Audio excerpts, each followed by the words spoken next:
A battlefield stretched beneath a bleak sky, littered with the bodies of more than a dozen fallen fighters. Dust and blood clung to the ground, marking the aftermath of a massacre that had ended long ago. Amid the silence, a lone survivor moved calmly through the field, stepping past the corpses without hesitation. Sama Jian walked forward with steady composure, leaving behind the remnants of 100 wandering souls. His grip tightened around his sword, the pressure in his hand revealing the emotions he refused to show on his face. At the edge of the battlefield stood the final surviving enemy, a man trembling as he struggled to breathe. Sama Jian approached him without urgency, forcing the man's attention onto him. He identified the man as Byung-gak, a name that immediately triggered panic. Byung-gak demanded to know how he was recognized, anger mixing with fear. Sama Jian only observed him quietly before implying that Byung-gak had forgotten him, suggesting that many prisoners had passed through Gumho Fortress over the years. As Sama Jian advanced, he admitted that the long-awaited moment carried a bitter weight. The tension in Byung-gak's mind sharpened into alarm as he realized the attacker had been there before, likely a former prisoner. Desperation rose within him as he searched for an escape. Before any plan could form, Sama Jian vanished from his original position and reappeared instantly in front of him. A single downward strike followed, too fast for any reaction. Byung-gak was struck down and collapsed under the force of the blow. Sama Jian sighed, disappointed that his opponent had attempted to escape during their exchange. He continued forward, stating that the conversation was not yet finished and that the man's punishment had only begun. He then referenced an event from 12 years earlier, prompting confusion and fear in Byung-gak. The mention triggered fragmented memories of the unsung escort agency. Recognition slowly surfaced in Byung-gak's mind as he recalled a group of escorts captured during an ambush at Gumho Fortress. Those memories revealed the truth. Sama Jian had been among those prisoners. The past resurfaced with brutal clarity. 12 years earlier, Sama Jian had been bound and dragged into the fortress by Byung-gak's men. He had been forced to witness torture inflicted on his companions. Among the atrocities, a burning iron rod had been pressed into his chest, leaving an unforgettable scar and pain that had nearly broken him. Back in the present, that buried trauma transformed into overwhelming killing intent. Sama Jian gathered his internal energy and struck with explosive force. Byung-gak was overwhelmed, unable to even speak as successive attacks crushed his defenses. With cold precision, Sama Jian severed Byung-gak's limbs, ensuring he could no longer move. The man collapsed in agony, his voice breaking into a desperate roar that echoed across the battlefield. Yet Sama Jian did not stop to savor the result. He pressed further, asking one final question about a name from the past, Sama Jian himself. Byung-gak responded in confusion, failing to understand the question at first. Sama Jian then clarified the truth of 12 years ago. During the ambush of the Yunsung escort mission, Byung-gak's group had sold him into slavery. The realization finally struck Byung-gak. He confirmed the memory with fractured regret, but there was no time for redemption. Sama Jian's sword came down again, and his killing intent surged to its peak. He declared that Byung-gak would carry that truth into the underworld, identifying himself as the escort guard who had been betrayed and sold. He channeled all his remaining power into a final release. The energy within Byung-gak's body ruptured violently, and his body disintegrated under the overwhelming force. Blood scattered across the ground as the last remnants of life faded. Sama Jian stood silently over the ruined corpse, his vengeance complete. After a moment, he sheathed his sword, though his expression remained heavy. The battlefield around him was silent and desolate, stained with the aftermath of retribution. He expressed a quiet resolve that this would be the final time his hands would be stained with blood, and that he would attempt to live a normal life from this point onward. As he prepared to leave, the ruins of a distant stone wall suddenly shattered. A subordinate emerged from the debris, rushing forward across the corpse-filled ground to report that all prisoners had been freed. Sama Jian acknowledged the report and praised the effort, while the subordinate observed the battlefield and commented on the completion of revenge. He questioned what would come next, referencing the enemies who had sold Sama Jian into slavery. The subordinate suggested that the remaining leader could still be hunted down later, and asked whether they would return home. Sama Jian looked up at the sky above the blood-soaked land. After a brief silence, he confirmed that they would finally return home. Under the distant stars that had silently witnessed the path of violence and retribution, the demonic path's first sword marked the end of his bloody journey. Time passed. A bright morning replaced the battlefield's darkness. Sama Jian walked leisurely along a quiet road, his subordinate following behind him. The calm atmosphere contrasted sharply with the violence of the past. Without turning back, Sama Jian questioned whether his companion was certain about continuing to follow him. The subordinate replied that he had nowhere else to go and expressed curiosity about Sama Jian's hometown. Their conversation shifted to the subordinate's past, revealing that he had once trained within the demonic cult and escaped from it. The memory carried both relief and disbelief, as if even he could not fully accept his own survival. Sama Jian reflected briefly on that sentiment, acknowledging that even he struggled to believe the path that had led him here. As he walked forward, his thoughts drifted back to the night he had returned to the headquarters of the demonic cult, his steps steady but his mind unsettled as the story continued toward an uncertain future. His serious expression took on an unusual severity the moment he stepped into the room. The person seated before him was Guan Hyo, the heaven-reaching demonic cult instructor, who regarded the young man with a sharp snort. That single sound made the atmosphere inside the room palpably tense. Sama Jian stepped forward and offered a formal greeting with clasped hands. Guan Hyo's sharp brows immediately tightened as he observed him in silence. Without speaking, he slowly poured tea into a cup, using internal energy to guide its movement with precise control. As he set the cup down, he remarked coldly that he had not expected Sama Jian to come. In response, the cup was sent forward with sudden force. Sama Jian calmly watched its trajectory and caught it without difficulty, then drank the contents without hesitation. After finishing, he quietly refilled Guan Hyo's cup. He then stated that when they first met the cult leader in Black Dragon Valley, a promise had been made granting freedom after 10 years of service to the Divine Demon Clan. Those 10 years had long since passed, and he had also fulfilled the additional condition given to him 3 years earlier. Guan Hyo leaned back, acknowledging the mention of a promise, but his thoughts turned uncertain as he set the cup down with controlled precision. He reflected that although the demonic factions had been unified and the heaven-reaching demonic cult had been restored, matters were still far from ideal, and he appeared inclined to reconsider the agreement. Sensing this shift, Sama Jian asserted that the original condition had not been simple unification, but the elimination of the 10 supremes of the demonic path who had once controlled the factions, all of whom had now been brought to their knees before the cult leader. Guan Hyo acknowledged this truth in silence, and poured himself another drink. As he drank, he recalled the years of training in Black Dragon Valley, remembering how among all the children raised there, Sama Jian had always stood out. Yet he had not been at this level in the past. In terms of raw martial skill, he had once been inferior even to Chielwu. Everything had changed after his return from the destruction of the Ghost Gate sect. The murderous aura that once surrounded him had vanished completely, replaced by a fundamentally different presence, and his martial arts had advanced beyond imagination. Guan Hyo questioned inwardly what had truly happened to him during that time.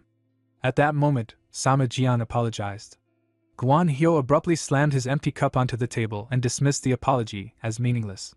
He declared that Sama Jian had worked hard all these years, acknowledging that although his fate had been harsh, his contributions would not be forgotten, and he was permitted to leave. Having achieved what he came for, Sama Jian did not prolong the exchange. He expressed brief gratitude and turned to depart, offering a final remark of farewell. One of Guan Hyo's guards, angered by his demeanor, drew his sword and moved to strike, but Guan Hyo immediately restrained him with a calm command. Sama Jian remained still for a moment, as if assessing whether they would truly attack, before finally stepping out of the room. After he had left, Chielwu appeared at the doorway and casually offered a light-hearted, irreverent farewell before departing as well. Sama Jian nervously recalled an unpleasant memory. He had completed missions that once seemed impossible and had finally gained his freedom, yet a lingering doubt remained within him. He wondered whether his family would even recognize the man he had become after spending more than a decade bathed in blood. His thoughts were suddenly interrupted by Chielwu's loud voice. Chielwu pointed ahead and spoke excitedly, asking if that was the guardian deity Sama Jian always mentioned, remarking on its enormous size. Sama Jian's gaze followed his gesture and landed on the massive tree. A rare emotion surfaced on his face as he looked at it. He identified it as the guardian spirit. His steps quickened as he moved toward it, his heartbeat growing louder in his chest. Memories resurfaced of how, every year, his parents and the village elders would come to offer their respects, while he and his siblings would climb the tree and play beneath it.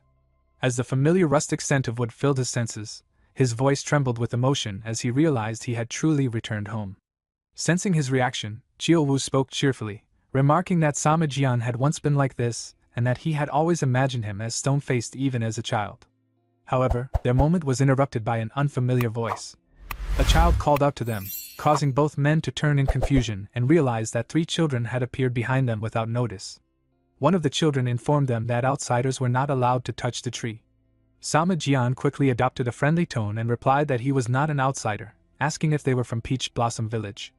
The child hesitated and asked if he knew their village. Samajian smiled faintly while looking at the great tree trunk and confirmed that he did. He explained that this was the guardian spirit of Peach Blossom Village and that he had lived there as a child. The children stared at him in disbelief as he continued, describing the village layout in detail, including a small pond to the north and a thatched roof house slightly to its left, which he identified as his home. When he claimed it as his own, one child shouted in anger that he was lying. The accusation caused Samajian to freeze in place. He demanded to know what she meant. The girl insisted that the house belonged to someone named Adu, and claimed that Adu had no father or brother who looked like a mountain bandit. Chiaowu, clearly displeased, questioned her remark about a bandit. Another child whispered uncertainly that he might be an uncle, but the girl rejected the idea and urged them to leave, insisting that Samajian was lying and calling him an ugly man before running off with the others. Chiaowu became furious and roared at the children, causing them to flee in fear. Meanwhile, Samajian processed the unfamiliar name, Adu, in silence, realizing he had never heard it before. As they walked further into the village, Chiaowu plucked a peach from a tree and tasted it, expressing satisfaction at its sweetness and remarking that it explained the village's name. He called out to Samajian, urging him to try one, but Samajian declined coldly. The two continued toward the northern side of the village. Soon, they arrived at a thatched roof house beside a small pond. The sight stirred deep emotion within Samajian as memories resurfaced. He murmured in quiet disbelief that the house remained exactly as he remembered, even in his dreams. Chiaowu approached and asked if this was the place. Samajian confirmed it with quiet excitement. Just as he was about to step forward, a suspicious voice called out demanding to know who they were. Samajian turned and saw an elderly man watching them warily, surrounded by villagers armed with hoes, sickles, and clubs. It became clear that the children had reported them. The old man stepped forward and questioned their presence, stating that the house belonged to Adu and asking what business they had there. Samajian grew increasingly confused and denied the claim, insisting that it was the home of the Sama family, which had belonged to his ancestors for generations. The old man asked who he was. At that moment, Samajian paused and suddenly recognized him, asking if he was Mr. Zhang from the village chief's household. Zhang was shocked that the stranger knew his name and confirmed it cautiously, asking who he was. Samajian stepped forward, grabbed his hand, and his eyes brightened with emotion as he declared that he was Samajian, the boy who had once lived in that very house. Zhang was stunned at first, momentarily unable to place the name. Samajian, who was that? Then, an old image surfaced in his mind. Samajian, could it be that child from back then? Samajian could not hide his delight, and confirmed that it was indeed him. Zhang's shock deepened as he muttered in disbelief. To convince him further, Samajian gently pushed his hair back, revealing a faint scar on his forehead. He pointed it out, and asked if Zhang remembered it, the scar he had received when Wook struck him with a stone after losing a fight. At that moment, emotion overwhelmed the old man. He recognized it immediately, and confirmed it with a trembling voice. Tears streamed down Zhang's aged face as he rushed forward and embraced him tightly. He demanded to know where the boy had been all these years and why he had only returned now, asking what had happened to him. Samajian did not respond with words. He simply accepted the embrace in silence, his expression conveying that the story was too long to explain in a single moment. After the emotional reunion, both of them gradually composed themselves and moved inside the house. That night, inside the home, Zhang poured tea for his guest and spoke gently. He asked about what had happened 12 years ago, recalling how Samajian had insisted on joining the escort agency and then disappeared. Samajian lowered his head, quietly blaming himself. He remembered how Zhang had tried repeatedly to stop him, warning him that working as a guard for the Silver Castle agency was dangerous. Zhang, now understanding that Samajian must have endured great hardship, spoke with sympathy. He recalled how the boy had been forced to take on the responsibility of the eldest son at a young age, making him stubborn and determined. He had once believed Samajian had died, and now asked how he had survived all those years. Samajian lowered his gaze, and memories of his past surfaced. For him, those years had been defined entirely by battle.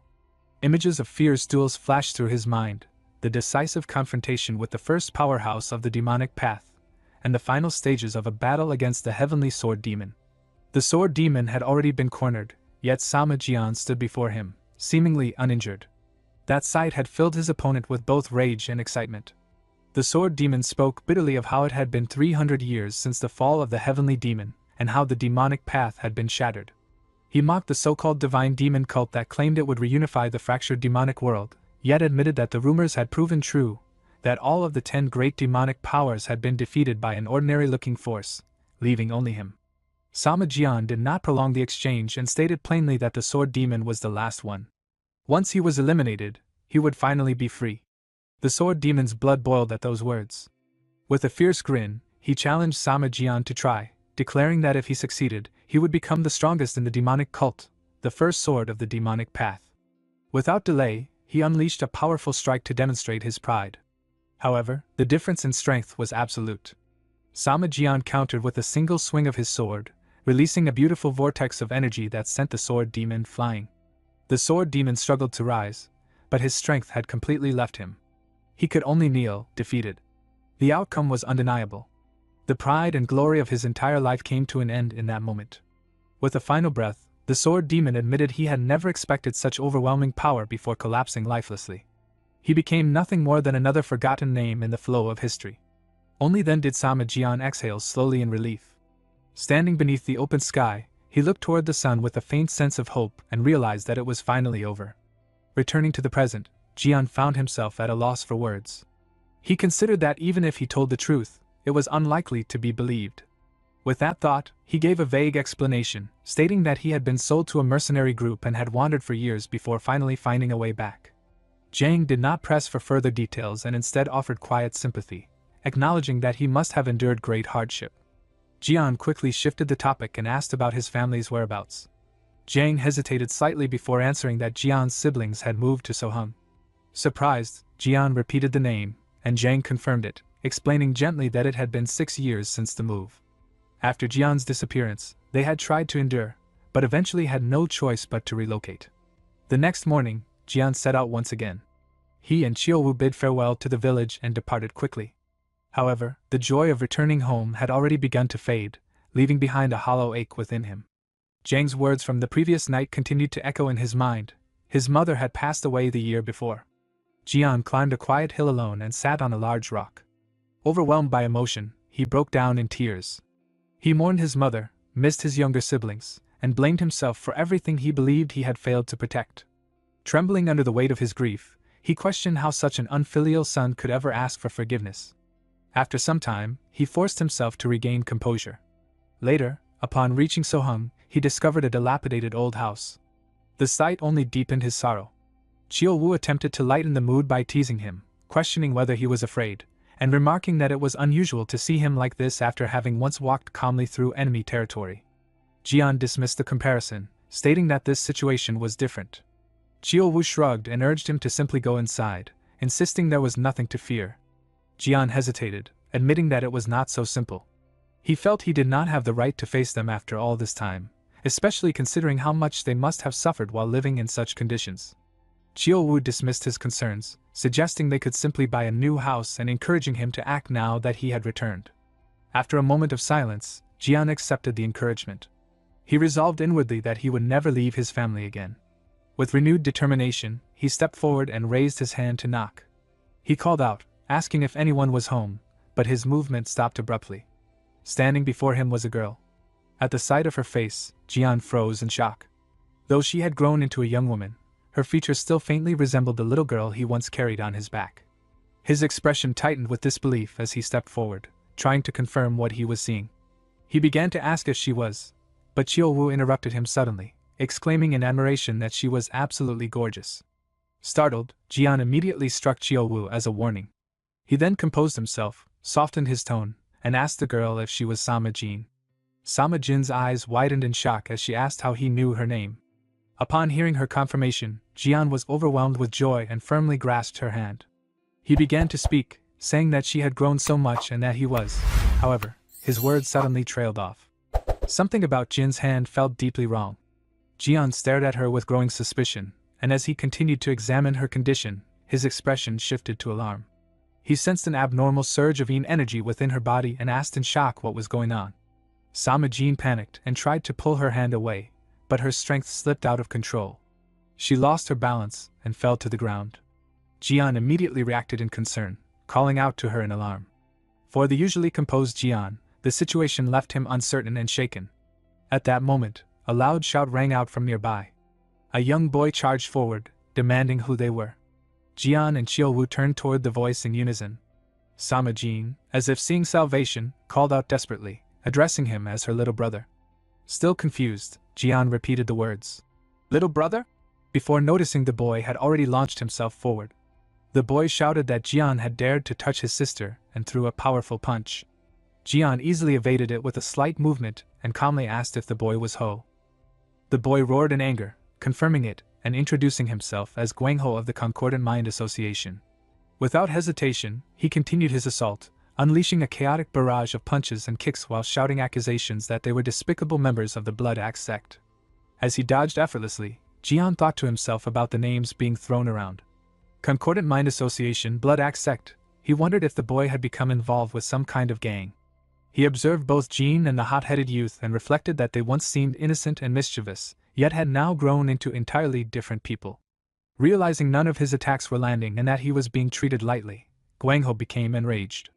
He shouted that Jian had not only humiliated his sister but was now mocking him as well, declaring that he would take his life.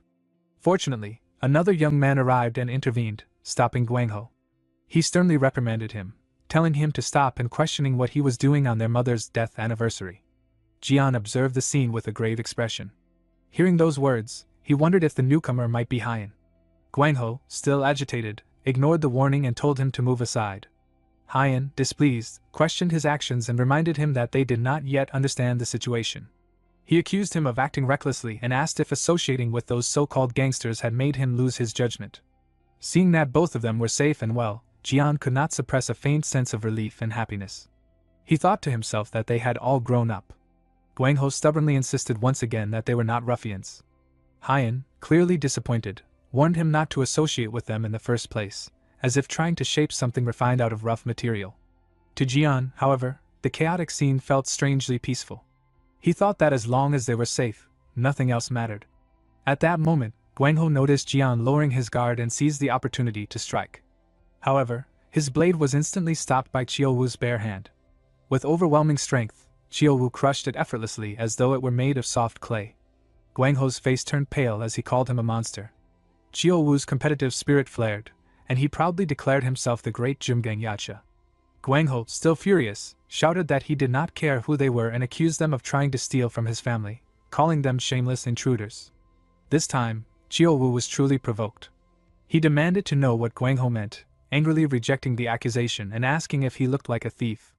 Jian calmly stopped Chiaowu from escalating the fight. He then approached the three siblings and hesitantly tried to introduce himself, but before he could finish, Guangho shouted in alarm, identifying the approaching group as the Blood Axe sect. Jian turned his gaze toward the disturbance with mild irritation. A group of menacing men was swaggering toward them. The leader glanced at his subordinate and asked who the unfamiliar figures were, then, without waiting for an answer, raised his chin and spoke in a condescending tone, demanding who they were and what they were doing there. Without hesitation, the leader stepped forward, grabbed Jian by the collar, and roared for him to answer properly. Another Blood Axe member approached Chiaowu, sizing him up with disdain and asking what such a massive man was doing there. Guangho, witnessing this, burned with rage. He pointed at them and shouted that this was Concordant Mind Association territory and demanded to know why the Blood Axe sect had come. Jian narrowed his eyes as he observed them. So it really is the Blood Axe sect, he thought. At that moment, the group leader smirked and declared arrogantly that they were taking over the area, then specifically addressed Guangho by name. Hearing this, Guangho's expression darkened.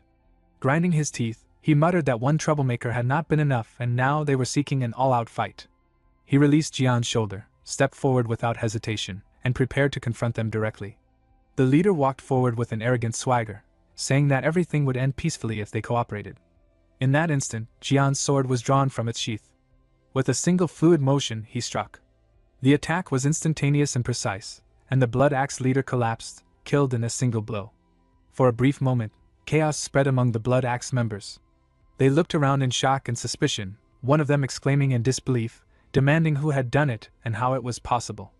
Jian used sound transmission to speak to Chiaowu, instructing him to handle the rest. He signaled him calmly, telling him to eliminate the remaining enemies. Chiaowu raised an eyebrow, his expression confident and unbothered. He replied that it would be taken care of. Without hesitation, the remaining Blood Axe sect members charged forward with their blades aimed at him. Chiyowu moved to meet them head-on.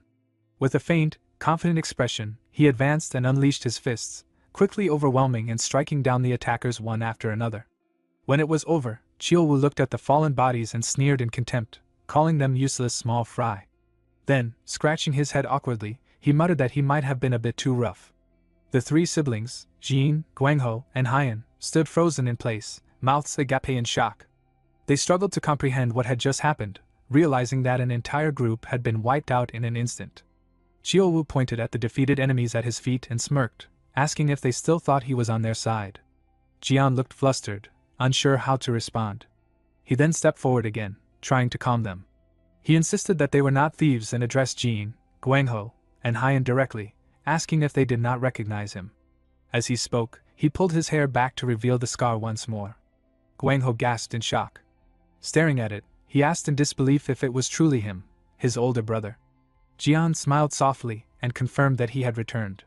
Haiyan immediately rushed forward and embraced him tightly, burying his face against his shoulder as he broke down in tears. Jian held him and spoke gently, apologizing for being late and asking if he had kept them waiting too long. Guangho was stunned, his eyes widening in disbelief as he asked what had happened and where Jian had been all this time. Jian let out a quiet sigh and replied that he would explain everything later, as it was a long story. From inside the house, smoke rose from the kitchen chimney while Chiowu's hearty voice echoed nearby. He spoke cheerfully, saying he liked Guangho's personality and that there were a few people like him among their subordinates, referring to Jian as boss. Guangho frowned and narrowed his eyes in curiosity, asking why Chiowu kept calling Jian boss. Chiowu crossed his arms and explained that when he was younger, he had once picked fights with Jian and been beaten badly, and that Jian had even saved his life a couple of times afterward. Guangho reacted with excitement, asking if that was really true. Jian immediately used sound transmission to warn Chiowu not to speak nonsense. Chiowu forced a smile and corrected himself, saying he was only joking and that Jian simply disliked being called brother. Jian then calmly stated the same, deflecting the topic, and asked how they had been living all these years. Haiyan calmly replied while eating that he was working as an escort at the Pearl Sea Escort Agency. Jian's eyes narrowed thoughtfully as he repeated the words, asking if it was an escort agency. Haiyan added that Jian must not have heard about it from Mr. Zhang, and explained that he was currently learning the trade under the general manager with Yuck. Jian frowned and muttered that he had expected their mother would have been against such work. Haiyan nodded and confirmed that she had been even more strongly opposed than expected.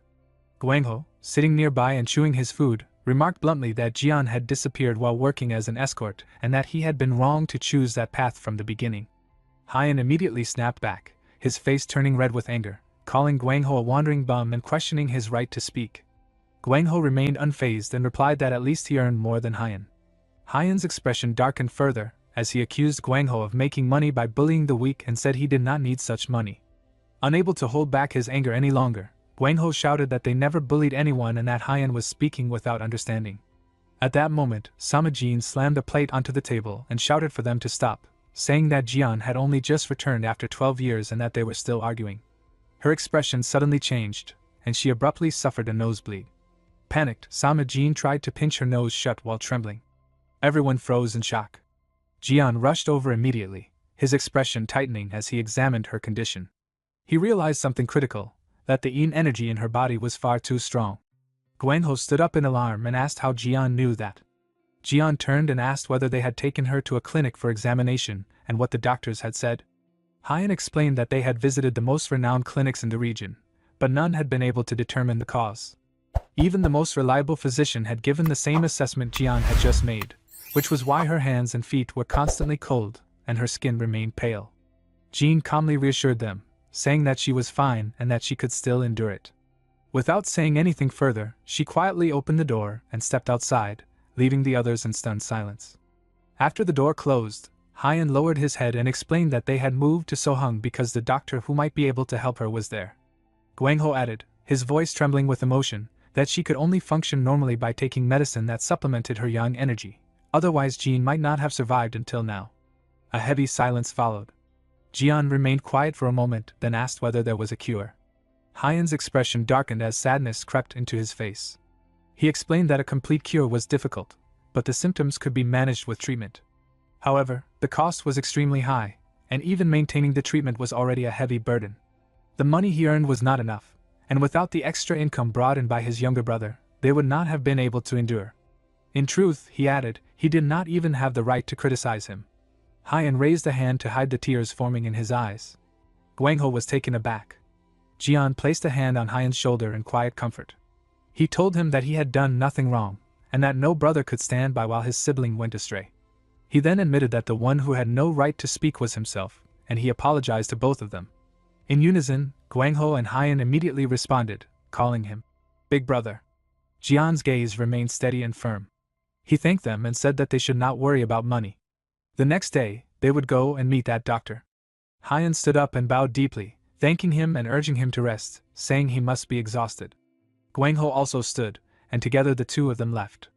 A heavy silence remained between Jian and Qiuwu. Jian poured himself a cup of wine. Beside him, Qiuwu muttered that if he had known, he would have brought some things with him. Jian, not fully hearing him, turned and asked what he meant by brought, questioning if he was referring to bandits. Qiuwu raised his cup thoughtfully, and replied that those bandits had accumulated a large amount of wealth, but Jian had ordered it to be left untouched. Jian took a slow sip of wine and stated that the wealth belonged to the victims, the captured merchants and escorts, and should be returned to their families. He added that he had no desire to touch such money. Qiuwu fell silent, unsure how to respond, and only said that it was Jian's decision.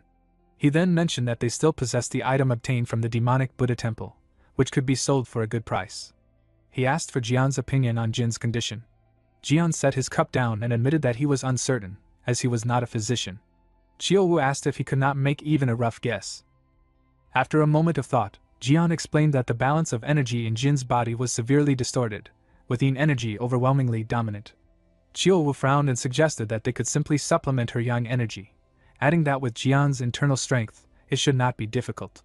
Jian shook his head slowly, stating that the situation was not that simple. He had already attempted to transfer yang energy as suggested, but it had no effect, as there was no viable path for energy to enter her body. Alarmed, Qiuwu asked what that meant. Jian's expression grew grave as he concluded that if the condition continued, Jin might not survive.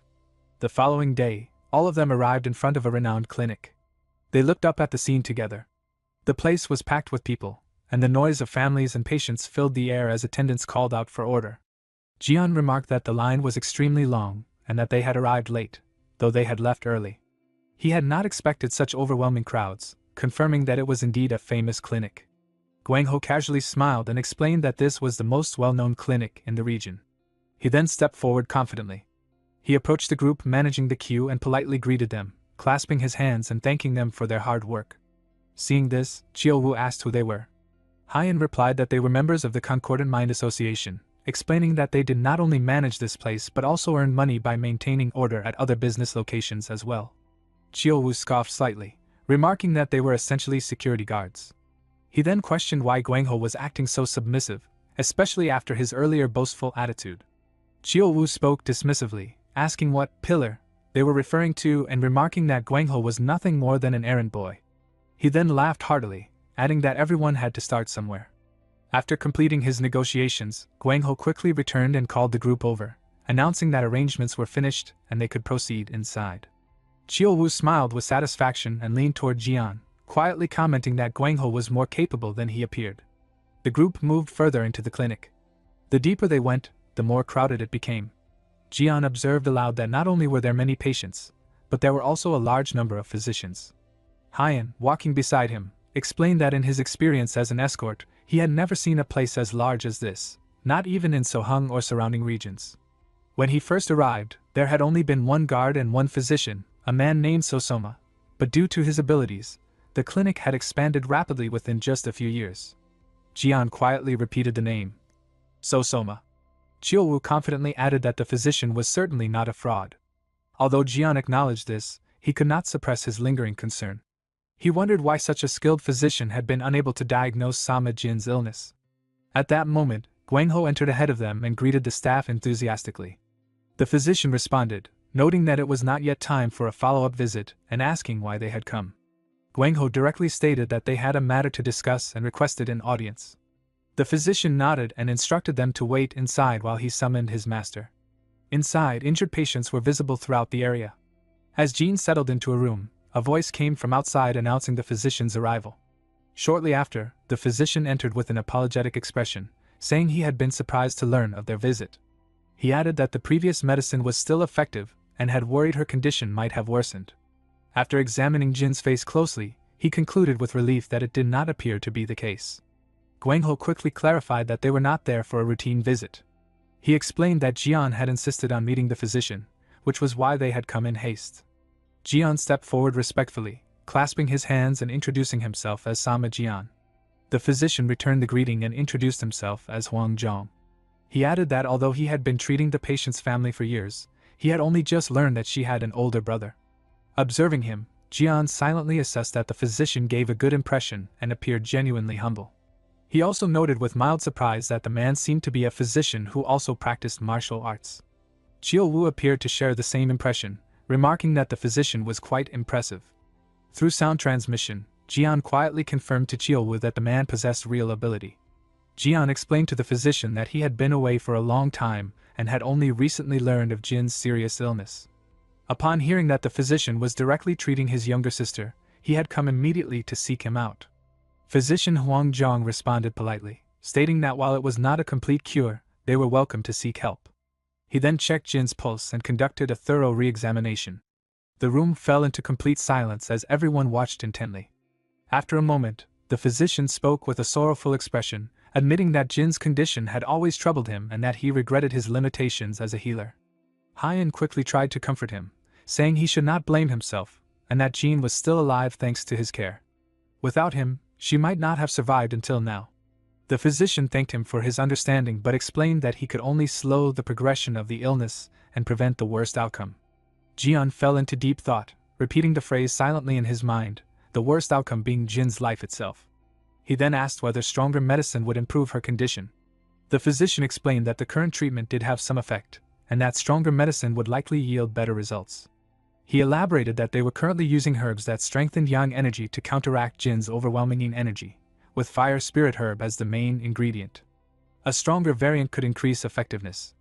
However, he added with resignation that the most powerful form, the 1000-year fire spirit herb, was extremely rare and nearly impossible to obtain. He also mentioned Gongqing petroleum as another possibility. Jian asked whether such medicine was available in the clinic. The physician waved his hand and stated that such spiritual medicines were not stocked there and were dangerous to handle. Both Jian and Chiu Wu silently came to the same conclusion, that such rare spiritual medicines were sought after even by martial artists. After a moment of silence, Jian asked where he could find them. The physician did not answer directly. Instead, he asked whether they had ever heard of the Suryong merchant group. Haiyan, standing beside them, responded that he had some knowledge of it and asked if he meant the merchant group based in Hangzhou. The physician confirmed it, explaining that it was one of the largest merchant groups in the Central Plains. He then stated that not long ago, the chairman's son had fallen seriously ill with malaria, prompting an urgent request for him to treat the boy. During that time, the chairman had mentioned possessing a medicine capable of curing the illness, and upon seeing it, the physician had been greatly surprised. Jian frowned and asked whether the medicine had been used. The physician immediately denied it, stating that if Gongqing petroleum had been used to treat malaria, he would have been ridiculed as a physician throughout the world. When he refused its use, the guild master had even responded half-jokingly. Jian fell silent for a moment, and then asked how much it cost. With a somewhat self-deprecating tone, the physician stated that it was priced at 300 taels of gold, as the chairman intended to sell it for that amount. Upon hearing this, Guangho and Haiyan were left speechless in shock. Sama Jin let out a disappointed sigh. Haiyan, still stunned, remarked that a single tael of gold was already enough to cover half a year's worth of medical expenses for them. Chiu Wu muttered that the seller probably did not offer credit. Jian immediately confirmed that such a thing would not be possible. Chiu Wu then frowned and suggested that their current resources were insignificant, but if they sold that item, it might be enough. Curious, Guangho and Haiyan asked what he meant. Jian used sound transmission to warn Chiu Wu not to bring up the demonic Buddha matter again. Chiu Wu quickly clarified that he had obtained an item during a mercenary assignment at Mount Mandiak, initially thinking it was just a glowing stone, but later learning it was extremely valuable and could be sold for a high price. Jian added that when the appraiser evaluated it, its value had nearly reached 400 taels, shocking them at the time. Once again, Guangho and Haiyan gasped in disbelief. Sama Jin, as if seeing a glimmer of hope, called out tearfully to Jian. Jian gently placed a hand on her shoulder, and reassured her that he would find a way to save her. He then turned back to the physician and declared that he would purchase the Gongqing petroleum and asked him to arrange a meeting. The physician readily agreed and promised to contact the merchant group immediately. Sometime later, the scene shifted to Hangzhou. Under clear skies, a vast and magnificent mansion stood before them, its interior even more splendid than its exterior. Inside, the chairman of the Suryong merchant group spoke coldly, declaring that he would not sell. Jian, taken aback, asked him to repeat what he had just said. The chairman reiterated firmly that he was not selling the Azure Pure Stone Oil. With a confident expression, he added whether they understood his position. Jian remained silent for a long moment before asking the reason. The chairman looked down at the emerald-colored object before him, his expression darkening with displeasure, and stated that it was not enough. Jian's eyebrows lifted slightly as anger quietly rose within him. He forced himself to stay calm and responded firmly, suggesting that if the chairman believed it was a fake, he could have it reappraised by someone more capable. The chairman dismissed that immediately. That was not the issue. As the head of the Suryong merchant group, he claimed to have a discerning eye. Lowering his voice, he confirmed that the item was indeed a night globe pearl, and a high-grade one at that. Jian grew even more confused and asked why, in that case, the deal was being refused. The chairman looked at Jian with a resentful expression. Though visibly irritated, he suddenly burst into loud laughter, seemingly to ease the tension. He explained that the physician had likely mentioned his earlier remark about selling it for 300 taels, but that had been nothing more than a joke. In truth, they had no intention of selling it at all. His expression then turned serious again as he asked whether Jian understood why the item had been taken out in the first place. Jian answered directly, stating that it had been due to the chairman's son contracting malaria and its intended use as treatment. The chairman confirmed this without hesitation, adding that his son had contracted the chronic form of malaria, the most severe and difficult type to treat. That was precisely why he had brought out the medicine. He further explained that Azure Pure Stone Oil was regarded as a spiritual medicine capable of bringing the dead back to life, and that finding it was as difficult as plucking stars from the sky. Chiaowu, who had been listening silently, became visibly tense upon hearing this. The chairman continued without concern, explaining his reasoning for refusing the sale. If news of its existence spread, their residence would immediately become a target for countless opportunists and greedy factions. For that reason, it had been kept hidden, reserved only for emergencies involving important members of the merchant guild. He added that the physician had been trusted with the secret and had promised not to disclose it, as he was not someone who broke his word easily. He then added another point with sharp judgment, noting that the physician must have only revealed it while desperately searching for a cure for a critically ill patient. And given the circumstances, that patient could only be someone extremely important. He paused briefly, and Jian understood the implication without needing it spoken aloud. The chairman straightened his posture and continued in a serious tone, stating that once a secret was exposed, others would inevitably come investigating. Therefore, it had to be dealt with immediately. Moreover, such a precious spiritual medicine could not be easily handed over, and in a situation of high demand, it was only natural for the seller to raise the price. A faint smile appeared at the corner of his lips as he mentioned the profit to be made. He then declared that the price would be set at 500 taels. Chiaowu was stunned by the price and blurted out in shock, unable to contain himself. The chairman calmly picked up the night globe pearl again and continued assessing it as though nothing had happened. He resumed the negotiation, stating that, as he had said before, the pearl was of high quality, but its small size meant it was not worth 400 taels of gold. It needed the right buyer to realize its true value. At most, he would only offer 300 taels. He then placed the pearl back down and began calculating additional charges with ease. He added that there would be a 100 tael confidentiality fee for the transaction and another 100 taels due to high demand. In total, an additional 200 taels would be required. In exchange, he would provide the Azure Pure Stone Oil. The chairman's blatant greed enraged Chiaowu, who shouted curses in frustration, calling him insane and pointing directly at him. He threatened that there were limits to everything and even warned that he might destroy the entire merchant group. Jian immediately stopped him and scolded him for always acting impulsively and causing trouble. He then turned to the matter at hand and asked how much money they currently had. Chiaowu answered honestly that they had brought about 120 taels when they left, with some additional funds beyond that. Before he could finish, Jian turned back to the chairman and continued the negotiation himself, stating that he would add another 100 taels and retain only a small amount for living expenses. Chiaowu was shocked even further by this decision. Jian ignored his reaction and instead focused his attention on the chairman. He asked directly, with a sharp tone, whether the chairman truly had a good eye, and then questioned what he thought of him. Faced with this unexpected challenge, the chairman paused to assess him carefully. After a moment, he stated that although Jian was young, he carried the aura of someone who had experienced life and death repeatedly. Jian did not hesitate and openly admitted that he had once been forced into the demonic path. Countless lives had been taken by his hand, and it had not been easy to escape that life. He explained that he had made a promise to himself to end his blood-soaked past and live a normal life with his family. He continued speaking about his past as the chairman listened in silence. Jian added that his family was now in difficult circumstances, and he no longer had reason to keep that promise. He then asked directly what the chairman thought he would do under such conditions. The chairman narrowed his eyes, carefully analyzing every detail and possibility in his mind. He concluded that Jian was not lying, as he was openly revealing his darkest past along with his remaining wealth. After a moment of thought, the chairman chose not to answer directly. Instead, he offered a condition. He agreed to make an exception for Jian's situation, but in return, Jian would have to assist him with something in the future. Jian's objective appeared to be achieved, and he immediately accepted the condition. In the end, both parties reached an agreement. The azure pure stone oil was secured, and lodging for the night had also been arranged. A campfire burned steadily as grilled fish finished cooking nearby. Jiao Wu ate while using his dagger, but the events from that morning still lingered in his mind, making him angry. He muttered that the man was a bastard and added that if it weren't for Jian, he would have flattened him without hesitation. Jian also felt a hint of guilt and apologized for the situation regarding their shared funds before taking a sip of tea. Jiao Wu responded that it did not matter, since they were talking about saving Jin's life. He said he did not care whose money it was, but what angered him was that the chairman had known their situation and still deliberately raised the price.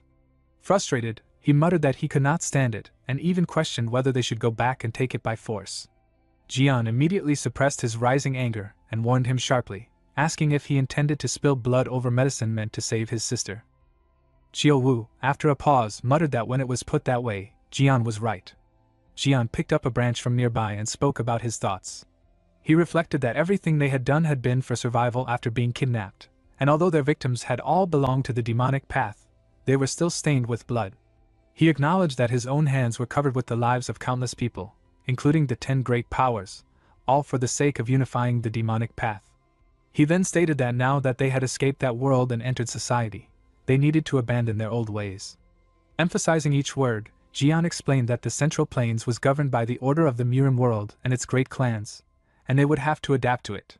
He added that when he had given the extra 100 taels, it had been with the intention of leaving some funds for living expenses, and he believed that decision was the right one. He then said that after saving Jin, they would still need to find a way to live. Though it was late, he wanted to take responsibility as the head of the family and live a normal life together, hoping it could also serve as a form of atonement for his late mother. Finally, he added that he would not force Jiao Wu to stay, and that he was free to leave whenever he wished. Jiao Wu, who had been drinking, suddenly stopped. His eyes widened in shock, and he flailed his hands anxiously as he quickly insisted that he was sorry for being hot-headed. He said they had sacrificed too much to escape their past, and when he thought about their squadmates, he could not abandon them. He added that the current situation reminded him of the old days. Jian, who was eating fish at the time, paused and asked what he meant. Jiao Wu fell silent, feeling guilty, and vaguely referred to the past, mentioning the time Jian had obtained Gongqing petroleum from the Guimum clan and given it to him. He admitted that if he had saved some instead of drinking it all, they would not be in this situation. Seeing his regretful expression, Jian could not bring himself to scold him. He simply told him to save it, adding that there had not been much to begin with and that for someone of Jiao Wu's size, it had barely been enough anyway. Jiao Wu chuckled and admitted he had a point, but added that thanks to it, he had perfected his diamond body technique. He then turned his head slightly and glanced into the darkness behind them, saying that he could smell the blood of those people. Suddenly, a strange sound came from a distance. Jiao Wu narrowed his eyes and wondered who it could be. Jian also became alert, his expression sharpening as he gathered his belongings. He said he did not know, but had a bad feeling, and that they would have to see for themselves. The sound of approaching horse hooves grew louder and clearer. Soon, a group of bandits surrounded them completely. Once Jian and Jiao Wu were encircled, the riders halted and dismounted one by one, each carrying dangerous weapons and locking onto their targets with hostile intent. Jian glanced at them and remarked calmly that they were not very friendly. One bandit drew his sword and said that the fugitives were surprisingly fast. Another added that they had almost lost them. A third, already with his blade drawn, gave a blunt order to cut their legs first to ensure they could not escape. Jian's tone turned serious as he asked whether they were being followed. The bandits ignored his question and demanded that they hand over their goods if they valued their lives, promising a painless death in return. The atmosphere instantly grew tense. Jian scanned the surroundings, searching for an escape route, while one of the men rode forward with arrogant composure. He warned that otherwise they would suffer endlessly, unable to live, yet not allowed to die. Chiu frowned and asked what goods they were referring to. The man pointed directly at their belongings and stated that he meant the item obtained from the Suryong merchant group. Jian's chest burned with anger. The chairman had promised secrecy, yet their location had been exposed regardless. Forcing himself to remain calm, Jian spoke coldly, telling them all to get lost. He said he had seen enough blood in his life and ordered them to leave if they valued their lives. A thug sneered, accusing them of pretending ignorance. He stated that after confirming they had taken the azure pure stone oil, they had tracked them all the way there. The others joined in with mocking laughter, saying they would have already handed it over if it were them. They added that their boss was simply worried the old man might consume it himself, and that if they waited longer, they would just raid the place anyway. They told them it would be better to die peacefully, hand it over, and go meet their ancestors. One of them glanced at Chiu Wu and insulted him, asking what that giant bastard was supposed to be, calling him disgusting. Chiu Wu did not take offense. Instead, he showed interest. He asked calmly what they meant by giant, and who they were. The thugs laughed mockingly, asking if introductions were really necessary. Another said it would not matter since they were about to die anyway, and that answering a few questions before reincarnation was simply the behavior of a true hero. Jian and Chiu Wu exchanged a brief look, silently communicating. One of the thugs proudly declared that they were the Thousand Killers Gang, rulers of the night in Hangzhou, calling themselves heroes of their organization. At that moment, their leader suddenly shouted for everyone to be quiet. He rode forward and glared at them, declaring that he would count to 3 and demanded their decision, 1 for a peaceful death, 2 for a life worse than death. Chiu Wu's expression twisted in disgust as he muttered that perhaps he should send them off first instead. The leader's face contorted in rage, veins bulging as he shouted whether they were daring to mock him. He immediately ordered his subordinates to act. They responded in unison. With a cold smile, he commanded them to show the enemies the taste of hell. The entire group raised their weapons toward Jian and Chiu Wu. Chiu Wu remained calm and turned slightly, asking if it was really necessary to risk their lives over a promise. Jian's eyes hardened with killing intent as he replied that there was no other choice, adding that he had already warned them. Chiu Wu prepared for the fight while commenting on the smell of blood and the killing intent around them, noting that the opponents had taken quite a few lives. The leader, enraged, ordered his men to tear out the insolent brute's tongues. In response, 3 of the goons drew their swords and charged at Chiu Wu with full force. Chiu Wu faced them with a mocking smile, challenging them to come at him. However, before the fight could fully begin, Jian called for everyone to stop for a moment. Chiu Wu turned to question him, and Jian pointed in a certain direction. Following the gesture, Chiu Wu noticed something important and fell silent as he spotted 3 mysterious figures approaching through the dark forest. The bandits immediately shifted their attention and surrounded the newcomers. The woman among them observed the situation and assumed they were simply unlucky merchants being robbed. She then asked Jian if they needed any help. Jian, confused by the offer, explained that the attackers were thugs from the Hangzhou underworld and extremely dangerous. Through sound transmission, Chiu Wu remarked to Jian that the woman and her guards seemed skilled. Jian agreed, noting they appeared to be high-level experts. Chiu Wu, however, disagreed, saying they were not necessarily high-level, but still strong enough to deal with the thugs easily. Jian added that the real expert was the woman herself and suggested leaving the situation to them. Both of them communicated silently through sound transmission. Jian then addressed the woman directly and requested her assistance. As the bandits moved in, the newcomers prepared for combat. One of the guards asked for instructions, while another reacted irritably to the enemy's killing intent. The woman warned the bandit leader that if they backed down now, no one would be harmed and she would overlook everything so far. The bandit leader, believing the group to be armed bodyguards from a noble family, decided that obtaining the azure pure stone oil was more important than caution. Enraged, he ordered his men to eliminate everyone. Several bandits leapt forward to attack one of the guards, who called them vermin and drew his sword. With a single swift strike, he unleashed a powerful attack that struck all of them at once. The force sent the sheath flying and the bandits were thrown back violently. Moments later, they collapsed, completely defeated. A surviving bandit warned that they were experts and the situation had escalated. The guard calmly sheathed his weapon after finishing the fight. Chiao Wu, impressed by the display of skill, commented that the man was not bad at all. The bandit leader, humiliated and furious, charged directly at the guards. His attack met the mustache guard's sword, creating a bright clash in the middle of the forest. The mustache guard easily evaded the strike and repositioned himself behind the opponent in a fluid motion. He remarked that the man might have lived if he had accepted the lady's mercy, though he found the situation more interesting this way. The bandit leader continued his assault in rage. The mustache guard calmly evaded while praising his strength. Then, with precise timing, he slipped past another attack and delivered a clean counter-strike. The blade cut through the leader, sending blood spraying as he collapsed lifeless to the ground, ending the battle. Afterward, the first guard questioned why it had taken so long. The mustache guard replied that the opponent had been a restaurant boss. The first guard then asked if he had truly been that strong. The mustache guard revealed that he had a decent amount of momentum, but then pointed behind the first guard, stating that there were prisoners. The first guard intended to eliminate all the bandits, but the woman instructed him to spare those who had surrendered. The mustache guard remarked that it sounded like something their lady would say. With the fight concluded, Jian approached the group and expressed his gratitude for their assistance. The woman responded that it was nothing and that they had simply done what was right in that situation. Jian explained that he should properly introduce himself to his saviors, but that they were currently in a hurry.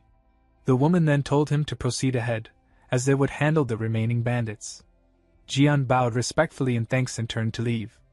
After walking a few steps, he stopped, turned back, and introduced himself as Sama Jian, stating that if the opportunity ever arose, he would repay this debt of gratitude. Chiao Wu commented that repaying this debt of gratitude sounded overly dramatic and a bit cringe. Jian immediately told his companion to shut his mouth. The mustache guard muttered that they were a strange pair. The first guard complained that the two had been rude and that, regardless of urgency, they should have cleaned up the mess they caused before leaving. The woman defended them, stating that they had asked for understanding and that she had agreed to their departure. Suddenly, her expression changed as if she had realized something important. Noticing this, the guards asked in alarm what had happened. The woman then explained that the two men had not shown the slightest fear during the entire incident.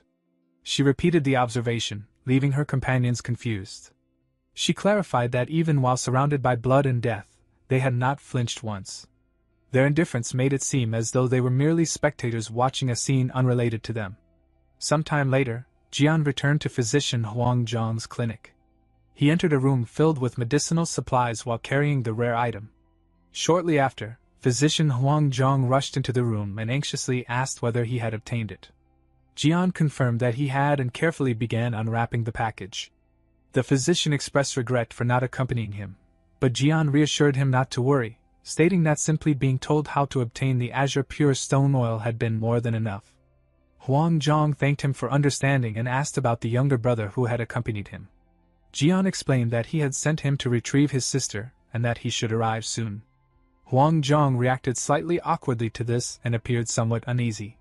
Noticing the shift in mood, Jian inferred that they might have interrupted some urgent matter concerning the physician. Jian apologized and explained that he had been in a rush because he believed it would be best to begin treatment immediately now that the medicine had been obtained. He added that they would return whenever it was convenient for the physician. The physician replied that Jian had misunderstood him.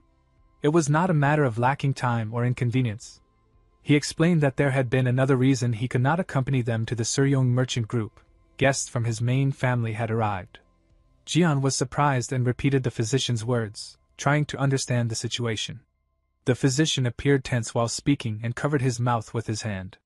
He then asked whether Jian had ever heard of the medical house of living immortal. Jian was shocked, as it was a medical family reputed to be capable of reviving the dead. He stated that he had not known the physician was connected to the medical house of the living immortal, and added that he had already been impressed when the physician treated his youngest sibling when no one else could, but this revelation was beyond expectation. The physician replied that Jian was flattering him. He clarified that he had not truly treated the patient, but had merely struggled to keep her condition stable. Due to the uniqueness of Jian's sister's condition, he had repeatedly consulted the main family and requested assistance. The main family had shown interest as well, but over the past few years the Central Plains had been devastated by various plagues, leaving them without the manpower to send a doctor.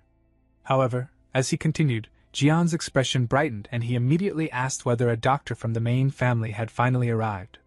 The physician confirmed that a doctor had indeed come. He explained that the doctor had been traveling to Hangzhou on business and had stopped briefly in Soham. After completing his work, he had agreed to return and examine Jian's sister's condition. He added that the doctor was one of the top figures in the clan, and that compared to him, his own skills were insignificant. Jian immediately stood up and bowed, expressing his gratitude and saying he did not know how he could ever repay such kindness. Huang Zhong responded that it was not kindness but simply his duty as a physician.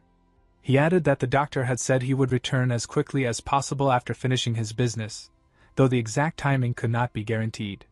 Jian replied that there was no need to worry about timing, and that as long as she could be cured, waiting meant nothing. He said he could wait as many days as necessary.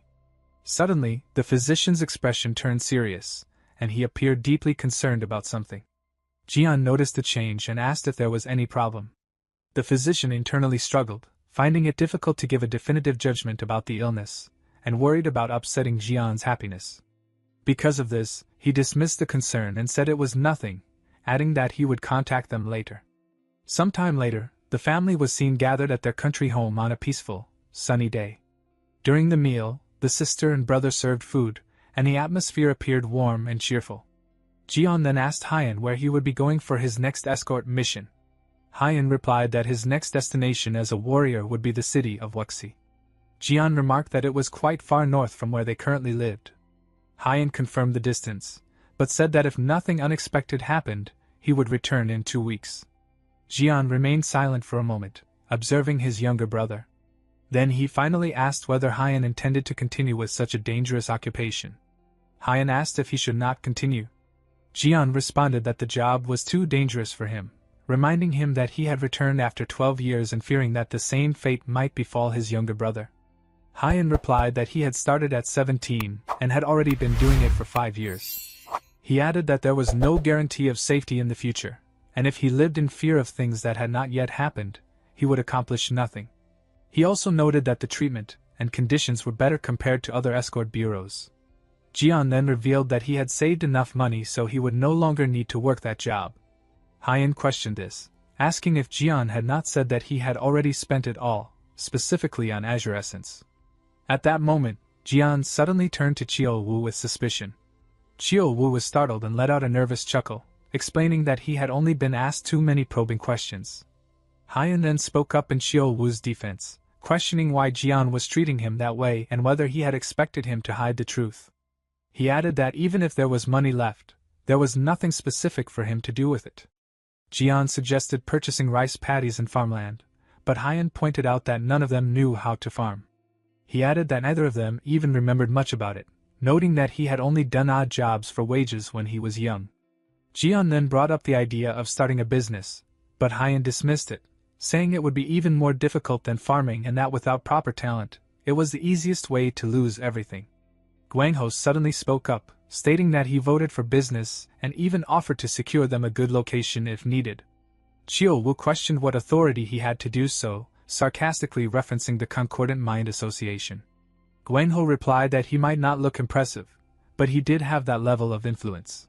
Chiao Wu responded skeptically, saying that based on what he had seen before, he doubted it. Haiyan then said there was no need to rush, as Jian had only just returned. He added that they also needed to keep an eye on the youngest's treatment. He suggested that if Jian was truly concerned, he could work with him, noting that with Chiao Wu's size, even the bureau head would eagerly welcome him. Chiao Wu immediately rejected the idea of being a porter, stating that if he were to work, he would rather be an escort. Jian, however, expressed uncertainty about returning to bureau work. The sister remained silent for a moment before advising them not to make any hasty decisions and to take their time considering their options. Jian agreed, admitting that he had been too rushed. He stated that he would think carefully for now and, in return, wanted them to do the same. He added that he would not force Haiyan to quit immediately, but expected him to seriously consider it. Hyan agreed, saying he would think about it seriously as requested. After that, the conversation concluded, and the family decided it was time to eat. Sometimes later, Jian and Chiu-Wu were walking through a bustling city. Chiu-Wu complained repeatedly, saying that finding honest work was extremely difficult, so he suggested taking a break, and Jian agreed. They decided to eat dumplings and walked toward a street food stall. Chiu-Wu ordered 2 plates of meat dumplings and asked if the vendor had any drinks. The vendor apologized and said he did not sell alcohol, so Chiu-Wu simply ordered the food. Seated at a table while waiting, Chiu-Wu asked Jian what they should do, since there did not seem to be any jobs available for them. Jian replied that he was right and that he had already told Hyan the same thing, but after living by the blade his entire life, honest work was not easy to find. Chiu-Wu asked whether Jian truly wanted to try business. Jian replied by asking whether that meant asking Guangho for a favor. Chiu-Wu smiled and said that Jian should allow his family to finally hold their heads high for once. Jian refused, stating that after dealing with Hyan, he intended to pull Guangho out of that gang as well, since it would not be right to rely on favors. He then added that Chiu-Wu did not have the temperament to sit quietly and run a business, joking that they would be lucky if he did not end up hitting customers. Chiu-Wu chuckled and agreed that the assessment was accurate. At that moment, the vendor arrived with their food. The old man served the dumplings, and Chiu-Wu remarked that they should eat before worrying about the future. The dumplings appeared juicy, and one was picked up with chopsticks for the first bite. After tasting it, Chiu-Wu expressed surprise at how good it was. Jian also tried some and agreed, noting that it was far better than the previous day's food and praised the filling. He asked the vendor if it was pork, and the vendor confirmed immediately. Jian reflected on the noticeable difference in taste despite it being the same meat. The vendor proudly stated that no one used meat of such quality. Chiu-Wu suggested they might be using different cuts, but the vendor explained that it was not the cut that mattered, but the butcher's skill. Jian remarked that there must be a specific method for slaughtering pigs, and the vendor clarified that while the method was the same, the skill of the butcher made all the difference. Jian did not fully understand, but Chiu-Wu suddenly sensed a strong danger approaching. His expression turned serious as he went on alert. In an instant, he struck down a charging pig with a single precise blow to the head, killing it immediately. Chiu-Wu asked if Jian was unharmed, and Jian thanked him for the assistance. Chiu-Wu then commented that the sudden appearance of a pig was strange. In the distance, a group of men rushed toward them and the fallen animal. Upon arriving, they asked urgently if Chiu-Wu was all right. Chiu-Wu replied that they were fine, but the pig was not as fortunate.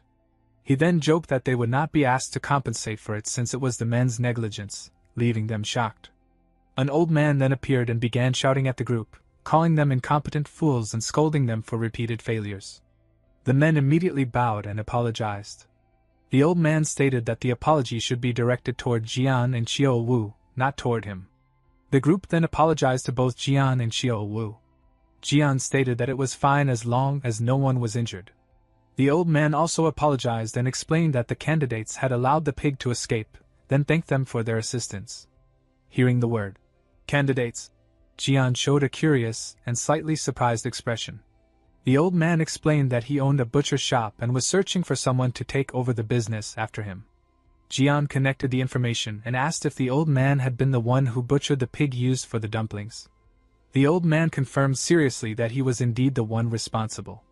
Jian then asked if they could take a look at the butcher shop.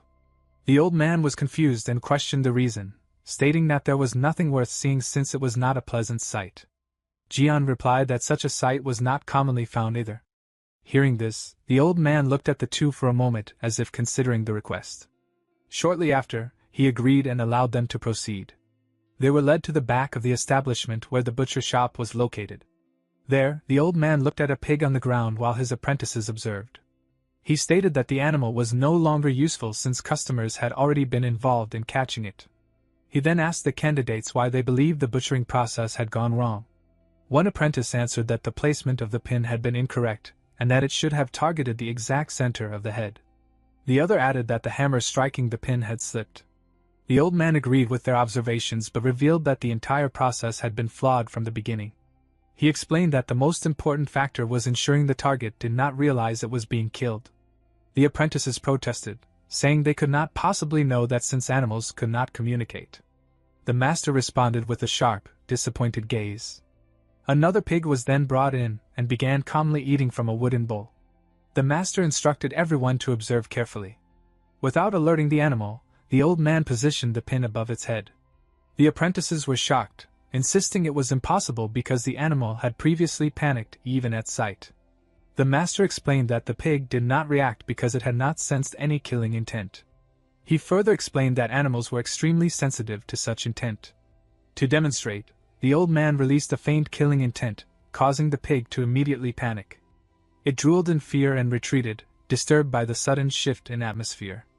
Chiyo-Wu sensed the intent and was surprised that the old man had both revealed and concealed it so seamlessly. He asked Jian whether the old man was a martial artist, but Jian dismissed the idea, stating that there was no sign of martial arts training, though the man was clearly exceptional. The old man then prepared for the strike and explained that they were only truly ready when they could avoid revealing any killing intent. Everyone watched in shock as he executed the final blow with the pin. He added that the most important aspect was finishing in a single strike so fast that the target did not even realize it was dying. Chiyo-Wu remarked that the animal had been killed without even a scream. Jian agreed, stating that it had been a powerful strike.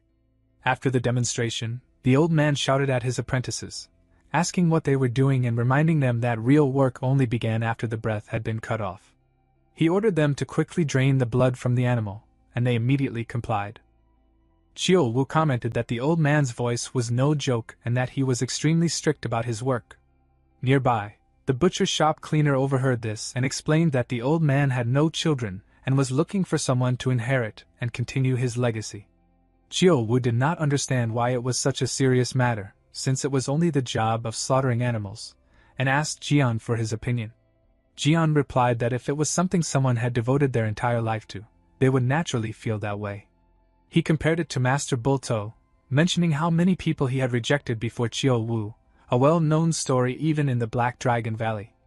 Chiyo-Wu did not fully understand the comparison, but he remembered that his former master also had an exceptionally powerful voice. Jian added that it was not only his voice that stood out, as his physique had also been enormous. He jokingly suggested that the master likely favored Chiyo-Wu because their body types were similar. Chiyo-Wu smiled and said he had heard that many times before. Suddenly, Jian declared with a determined expression that they would take over the butcher shop. Chiyo-Wu was shocked by the decision. Jian explained that they had searched all day but found no place willing to hire them. He added that things would be different if they continued using the sword, but he wanted work they could be proud of in front of their younger siblings. He also noted that hiding their past was already a burden, and Chiyo-Wu had nearly exposed it several times. With that decision made, Jian approached the master butcher to discuss employment. He applied for the position, and the old man asked if both of them intended to join. The master scoffed, assuming that after seeing his work, they believed the job was easy. He then apologized to the customers and asked everyone to leave. Jian immediately objected, stating that after witnessing the old man's technique, no one could possibly think the job was easy. He praised the butcher's skill, calling it an art refined through years of experience. Impressed by the compliment, the master butcher asked them to wait and led them to another area. There, the man walked down a wooden ramp while another pig followed closely behind. Soon after, Jian was positioned in front of the animal, prepared for what was to come. The old man challenged him, telling him to demonstrate his ability if he truly wanted to take over the business. Jian admitted he had never done it before but said he was willing to try. He then knelt down and prepared for the strike while the pig calmly ate from its bowl. With a single precise blow, the animal was struck, and its blood splattered across the wooden ceiling. The master butcher stumbled backward, completely stunned by what he had just witnessed. Wide-eyed, the old man stated that what had taken him a lifetime to learn had been executed effortlessly by the young man. Still in disbelief, he asked again whether Jian had truly never been taught before. Jian calmly replied that he had simply followed what the old man had demonstrated moments earlier. Jian then shouted at Chiyo-Wu, ordering him to hurry and hang the animal for the next step. Chiyo-Wu grumbled in annoyance at the shouting, but still moved to assist with the task. The master butcher was shocked to see the ease with which he lifted the pig, noting that it normally required 3 or 4 grown men to handle it. Chiyo-Wu prepared to hang the animal and asked if he truly needed tools for the job. The old man was confused by the question and asked what he meant. Chio Wu proceeded to hang the dead pig using the chains and then walked toward a wooden gate, leaving the others behind. Suddenly, a loud noise echoed from outside the butcher shop. The master butcher rushed toward the sound, with Jian following closely behind. Outside, Chio Wu had already killed a pig with a single punch.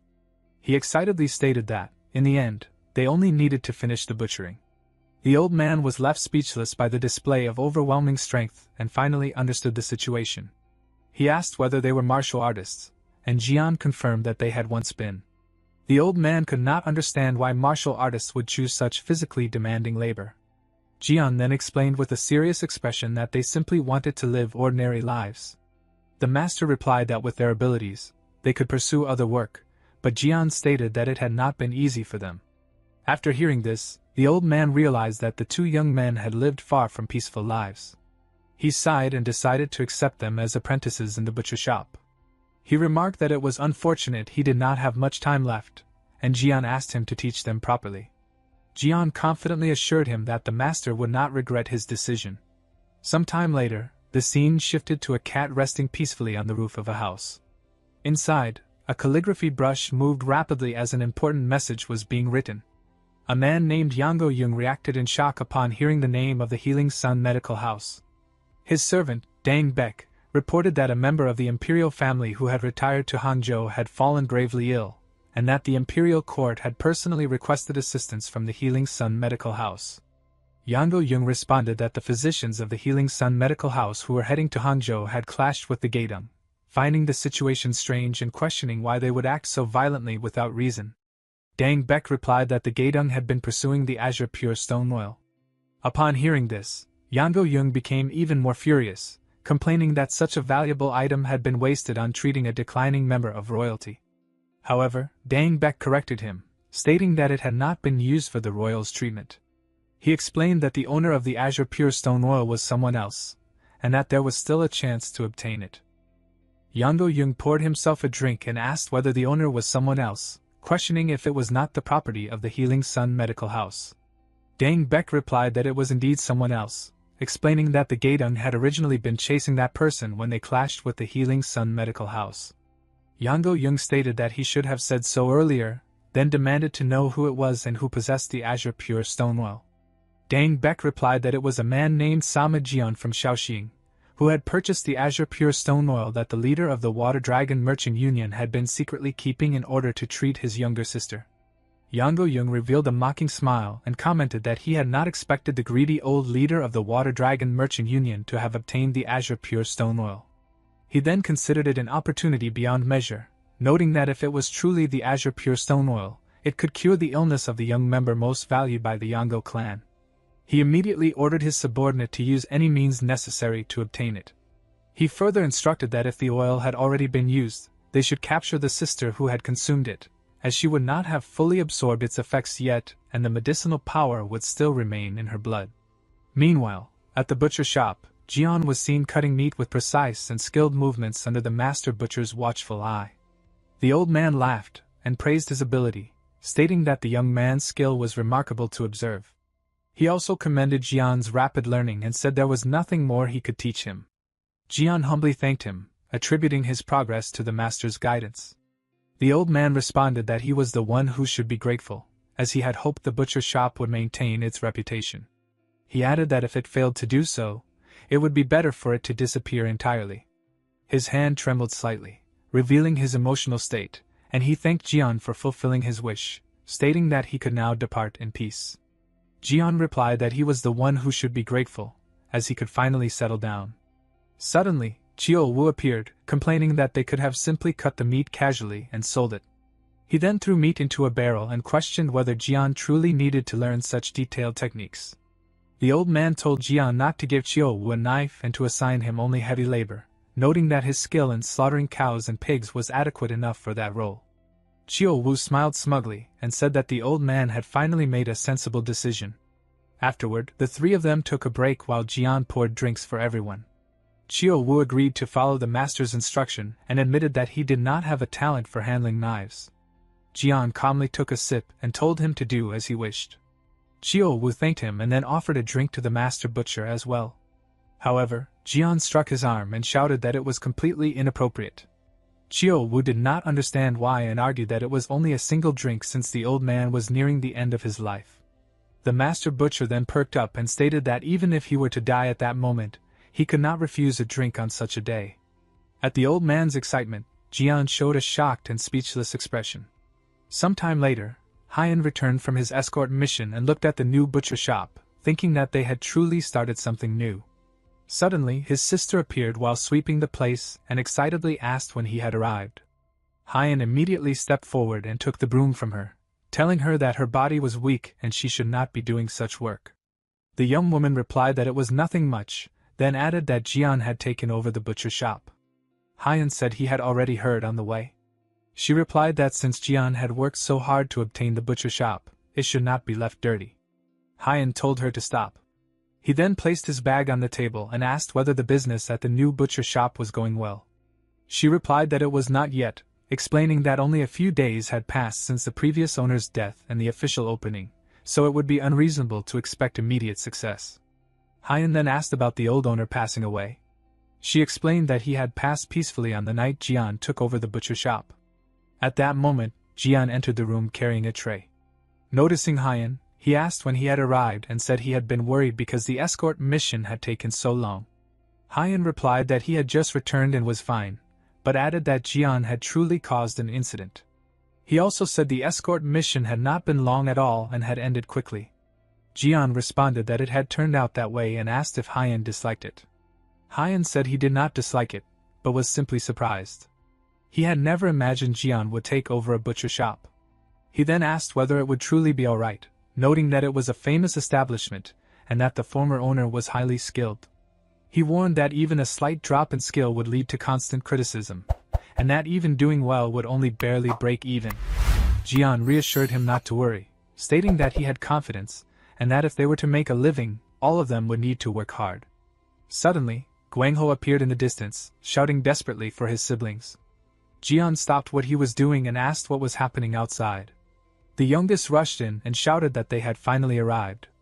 Chiyo Wu lost patience, grabbed him by the ear, and demanded that he stop talking nonsense and explain properly.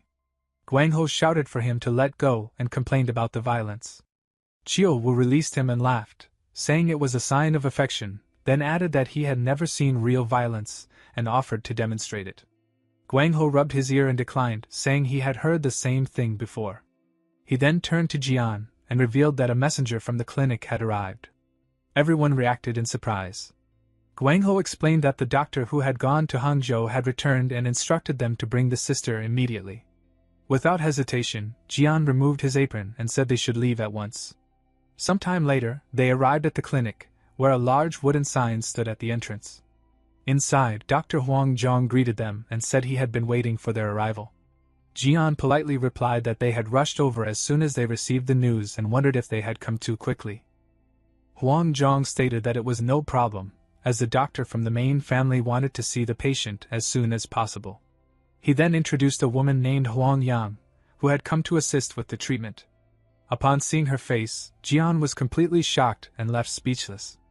Huang Yang greeted him with a faint smile and remarked that their meeting was quite a coincidence.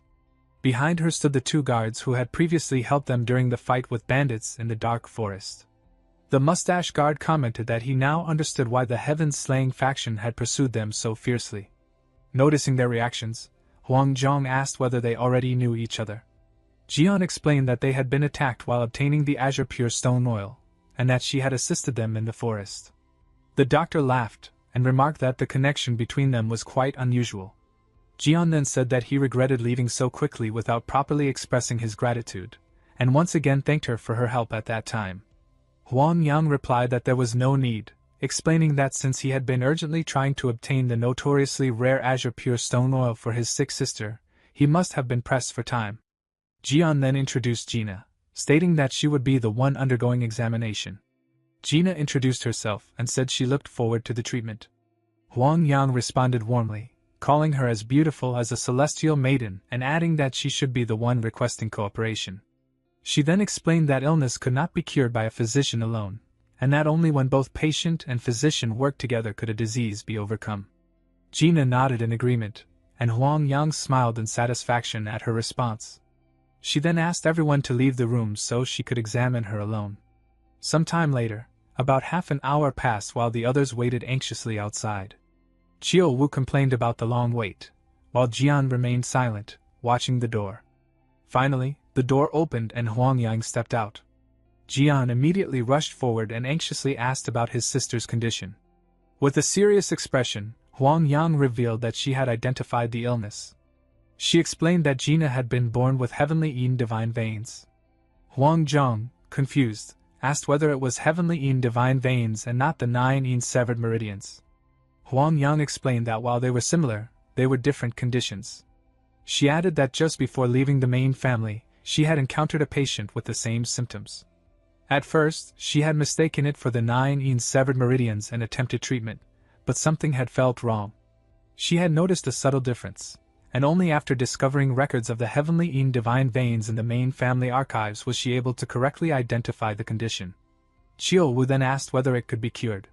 Huang Yang replied that she could not give a definite answer. She explained that the previous patient had already missed the proper timing for treatment. However, according to the records, the main family's acupuncture techniques did have an effect on the heavenly Yin divine veins. Chiyo Wu then asked what had happened to the patient mentioned in the records and whether they had survived. At that question, the doctor fell silent and looked away, indicating that the answer was not a good one. Night fell over the clinic, and a thick fog spread across the entire courtyard. Sama Jian sat silently while Guangho, unable to hide his concern, asked whether things would go well. Chiyo Wu responded with irritation, questioning why he kept asking and insisting that it had to go well. There was no other outcome. Guangho, still uneasy, wondered how long it would take to get the results. Chiyo Wu pointed out that not even 10 minutes had passed and that the treatment had likely not even properly begun yet. Jian and Chiyo Wu waited in silence, their expressions heavy with worry. The tension was especially visible in Jian's eyes, which revealed the depth of his fear. His thoughts drifted back to earlier, recalling how Huang Yang had hesitated to explain what had happened to the patient mentioned in the records. Remembering her expression, Jian had lowered his head and quietly concluded that the treatment must have failed. Huang Yang had confirmed his fear, and Jian had immediately demanded to know why it had failed. The doctor explained that, first, it had been far too late. The patient had been 21 when she came to the main family, and by then, the Yin energy had already seeped deep into her marrow, rendering all medicine useless. Second, although the symptoms seemed similar, the Yin energy within someone born with the heavenly Yin divine veins was far more powerful than that of the 9 Yin severed meridians, making the condition far more severe. Physician Huang Zhang, surprised, questioned this explanation. He pointed out that no one with the 9 Yin severed meridians had ever lived past 18, yet this patient had survived until 21. Huang Yang clarified that it was only due to the azure pure stone oil that the patient had managed to cling to life beyond 20. Even so, Jian had muttered bitterly that she had still died despite taking such a rare medicine. Huang Yang then added that if the main family's acupuncture had been applied at the same time as the azure pure stone oil, the outcome might have been different. In response, Jian had simply requested that she take good care of his sister, emphasizing that she was one of the few precious family members he had left. The doctor had remained silent, clearly understanding the weight behind that desperate plea. Returning to the present, those memories weighed heavily on Jian's mind. Although Huang Yang had spoken calmly, he could not shake his unease. He wondered what he would do if something went wrong, even in the slightest. Nearby, Guangho complained that it felt like 2 hours had already passed, coughing as he spoke. Chiyo Wu immediately told him to be quiet. Suddenly, Guangho flinched, sensing something approaching. Before he could react further, Chiyo Wu struck him, knocking him unconscious. Chiyo Wu then asked if Jian had sensed it as well. Jian confirmed that he had, his gaze sharpening as he remarked that unwanted guests had arrived. Together they turned toward the bamboo forest from which the presence emanated. The thick fog and dense bamboo created an atmosphere filled with tension and danger. Moments later, a group of armed men emerged, rushing through the trees. Among them, Deng Beck demanded to know their location, while another reported that they were the central guards and needed to hurry. Deng Beck declared that their primary objective was the azure pure stone oil. He assigned the assault on the medical house of the living immortal to himself, the vice hall master, along with squads 1 and 2, while instructing Squad 3 accordingly. His subordinates acknowledged his orders, and he commanded them to ensure that no one escaped, to secure the front gate first, and to move immediately. The men scattered at high speed to carry out their mission. However, before they could proceed, Chiyo-Wu suddenly appeared in front of them, mocking them as rats. The group halted in shock at his sudden appearance. Without hesitation, Chiyo-Wu struck one of them, crushing his head with a single blow. The leader stared in disbelief at the display of strength, stunned by what he had just witnessed. Facing Chiyo-Wu, he demanded to know who he was. Chiyo-Wu mocked the intruders, questioning what they were doing, dressed the same and rampaging around in a group.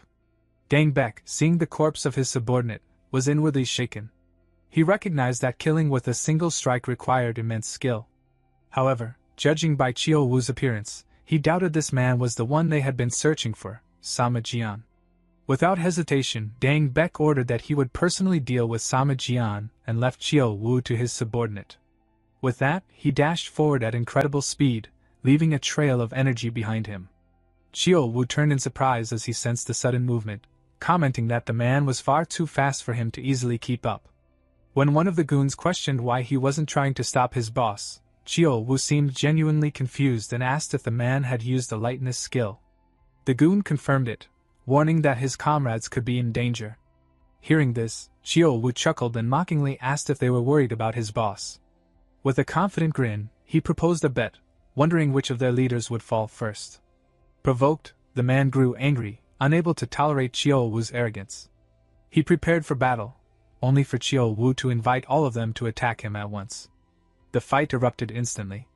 The enemies launched a coordinated assault, charging from all directions to surround him.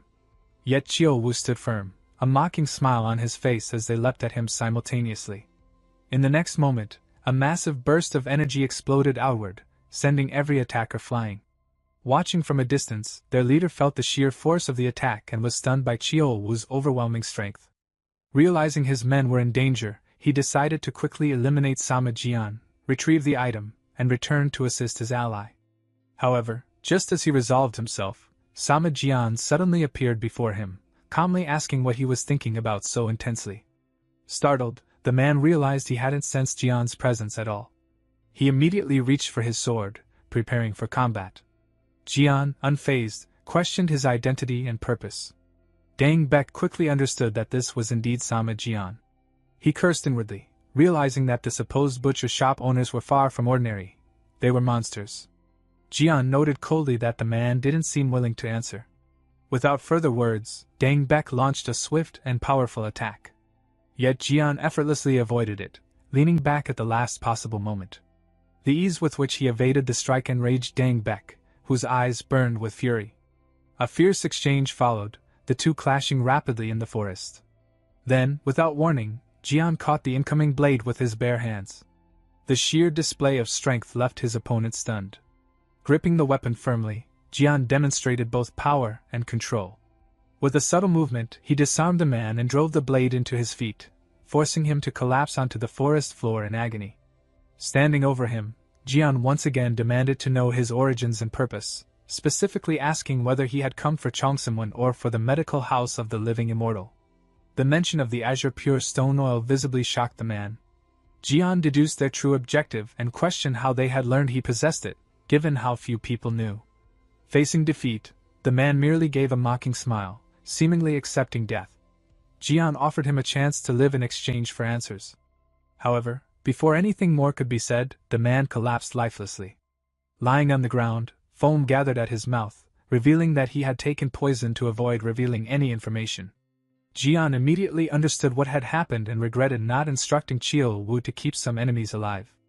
Just then, he sensed another presence. Moments later, Chiyo-Wu appeared and casually asked whether the job had already been finished. Jian asked if he had dealt with all of them, and Chiyo-Wu confirmed it with a proud smile. The answer left Jian speechless, his expression filled with disappointment. He realized he shouldn't have sent his companion, as the aftermath of Chiyo-Wu's rampage could be seen in the background. Chiyo-Wu then asked if the enemy was dead, and Jian confirmed that he had died before revealing anything. With a smirk, Chiyo-Wu remarked that it was obvious, given Jian's complete focus on him. He then lamented that they still didn't know who was behind the attack. Jian, however, remained calm, stating that it didn't matter. The Azure Pure Stone Oil was no longer in play, and if their enemies came in numbers, they would simply meet the same fate. Chiyo Wu, smiling, remarked that such situations weren't entirely bad. To him, enemies swarming in would at least bring some excitement to an otherwise dull daily life.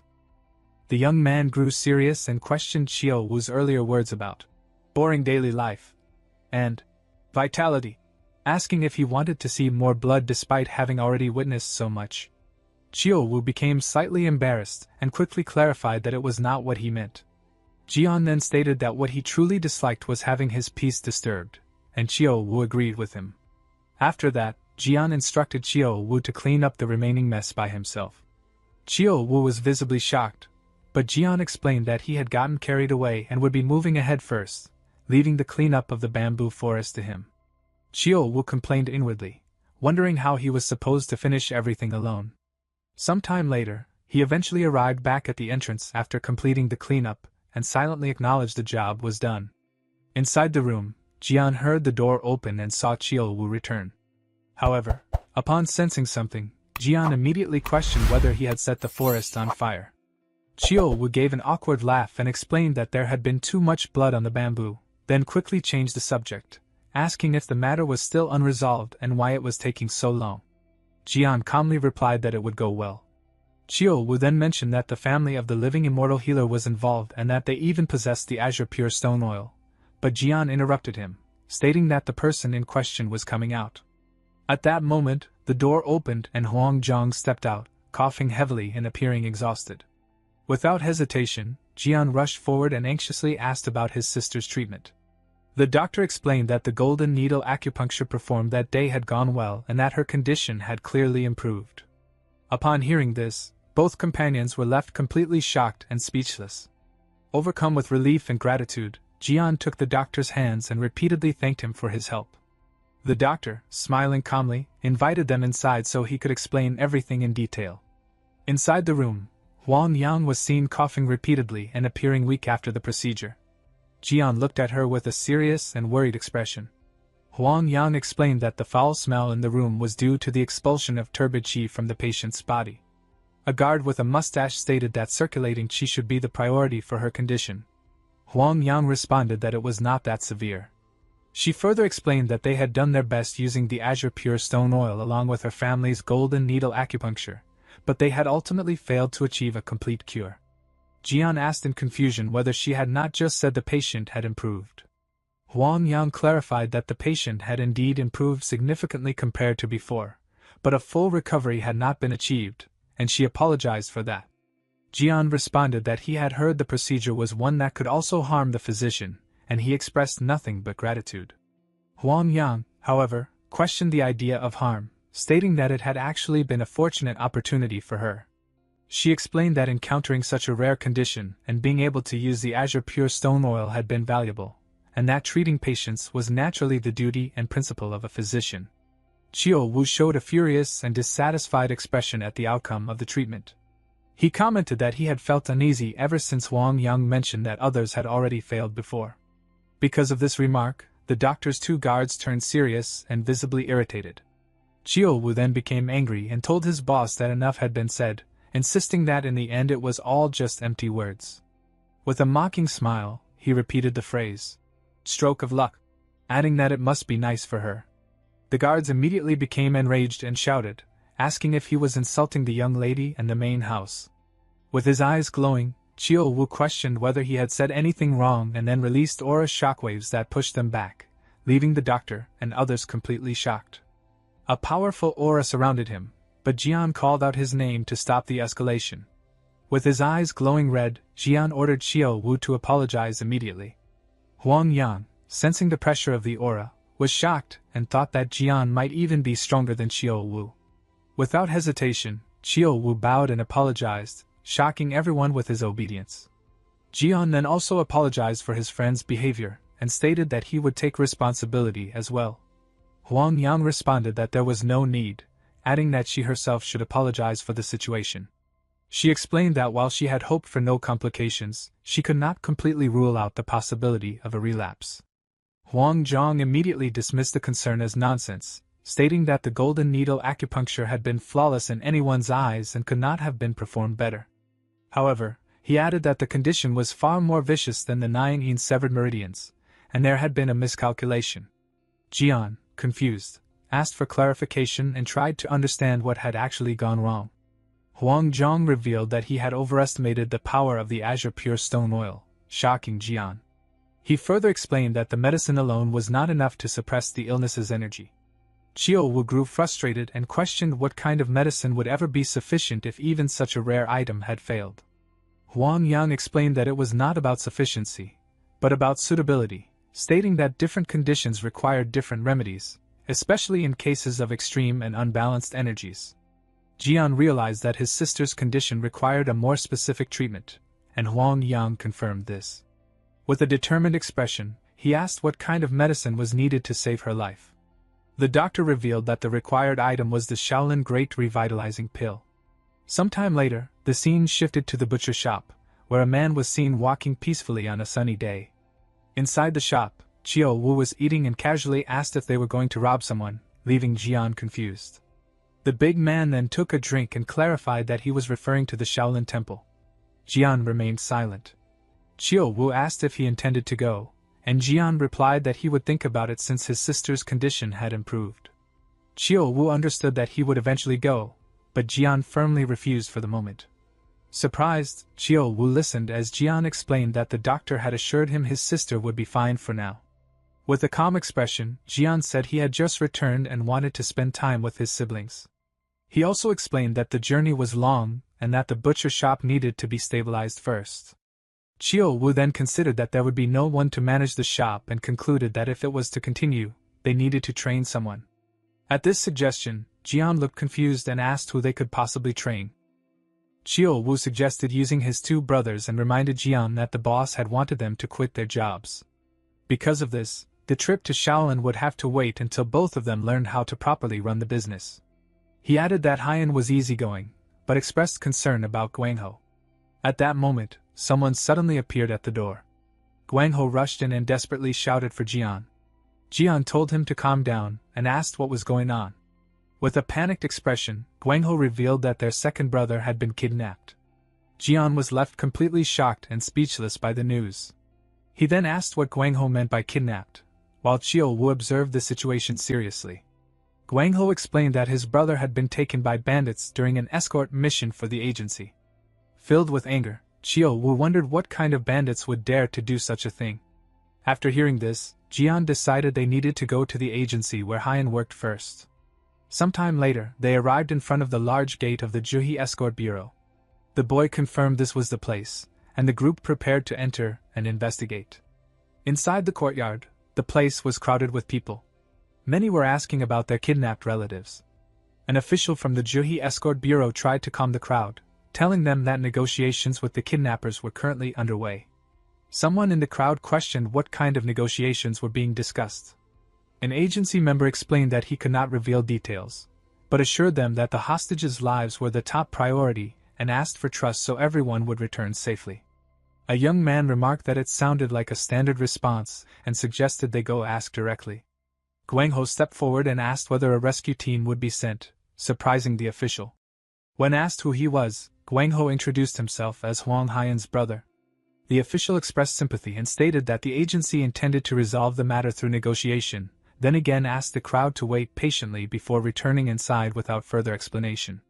Qiu Wu commented that the man did not seem sincere, and Guangho agreed that something felt suspicious. He suggested speaking with one of Haiyan's colleagues. He then approached an escort warrior named Zhang Xiang and directly asked what was really happening and whether negotiations were truly underway. Zhang Xiang hesitated but confirmed that negotiations were ongoing and that everyone would return safely soon. Guangho did not believe him and pulled him aside to speak privately. Seeing this, Jian told Qiu Wu that they should follow them to hear the conversation. In an alley, Guangho demanded the truth and told Zhang Xiang to stop avoiding the question. Zhang Xiang finally revealed that the bandits were demanding money, and the amount was extremely large. Guangho immediately asked how much, and Zhang Xiang revealed the ransom was 100 taels of gold.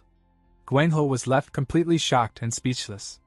At that moment, Jian's voice was heard asking again to confirm the ransom amount, ensuring it was indeed 100 taels. Jang Seong, surprised, asked why they had not come inside. Jian explained that they had intended to, but the youngest among them had fainted suddenly. Jang Seong became worried and asked about Gina's condition. Jian replied that she had likely fainted due to shock from something she heard. Jang Seong then asked if she was feeling better, and Jian confirmed that she was now fine. With a sigh, Jang Seong said that was at least a relief and felt somewhat calmer about the situation. Chio Wu then questioned how an agency as small as theirs could even manage a ransom demand of 100 taels of gold. Jang Seong, slightly annoyed, replied that the Juhi Escort Bureau was actually quite large and well known throughout the region. Chio Wu then stared at him and asked whether they were planning something else, such as sending out a rescue squad. Jang Seong was completely shocked and asked how he had figured it out, since they had been trying to keep it a secret. The big man explained that the atmosphere alone made it obvious, though he questioned whether the agency could handle the situation on its own. Jang Seong revealed that they were expecting support from nearby forces and that messengers had already been sent to various locations. Chio Wu expressed doubt, stating that the bandits had likely already anticipated their response. Jian then asked what kind of bandits would do such a thing, since there was usually an unspoken boundary between bandits and official agencies. Jang Seong became angry and said they still had not learned their lesson even after the destruction of their fortress. Hearing this, Jian looked surprised and asked about the fortress. Jang Seong explained that the famous Golden Tiger Fortress had been completely destroyed not long ago, adding that the news had spread widely throughout the region afterward. Jian then asked whether the Golden Tiger Fortress had returned and what that meant for the current situation. Jang Seong explained that the leader who had previously left the fortress had now returned to his original position. Hearing this, Jian became serious and thoughtful about the new development. He then called out to his younger brother, who looked at him in confusion.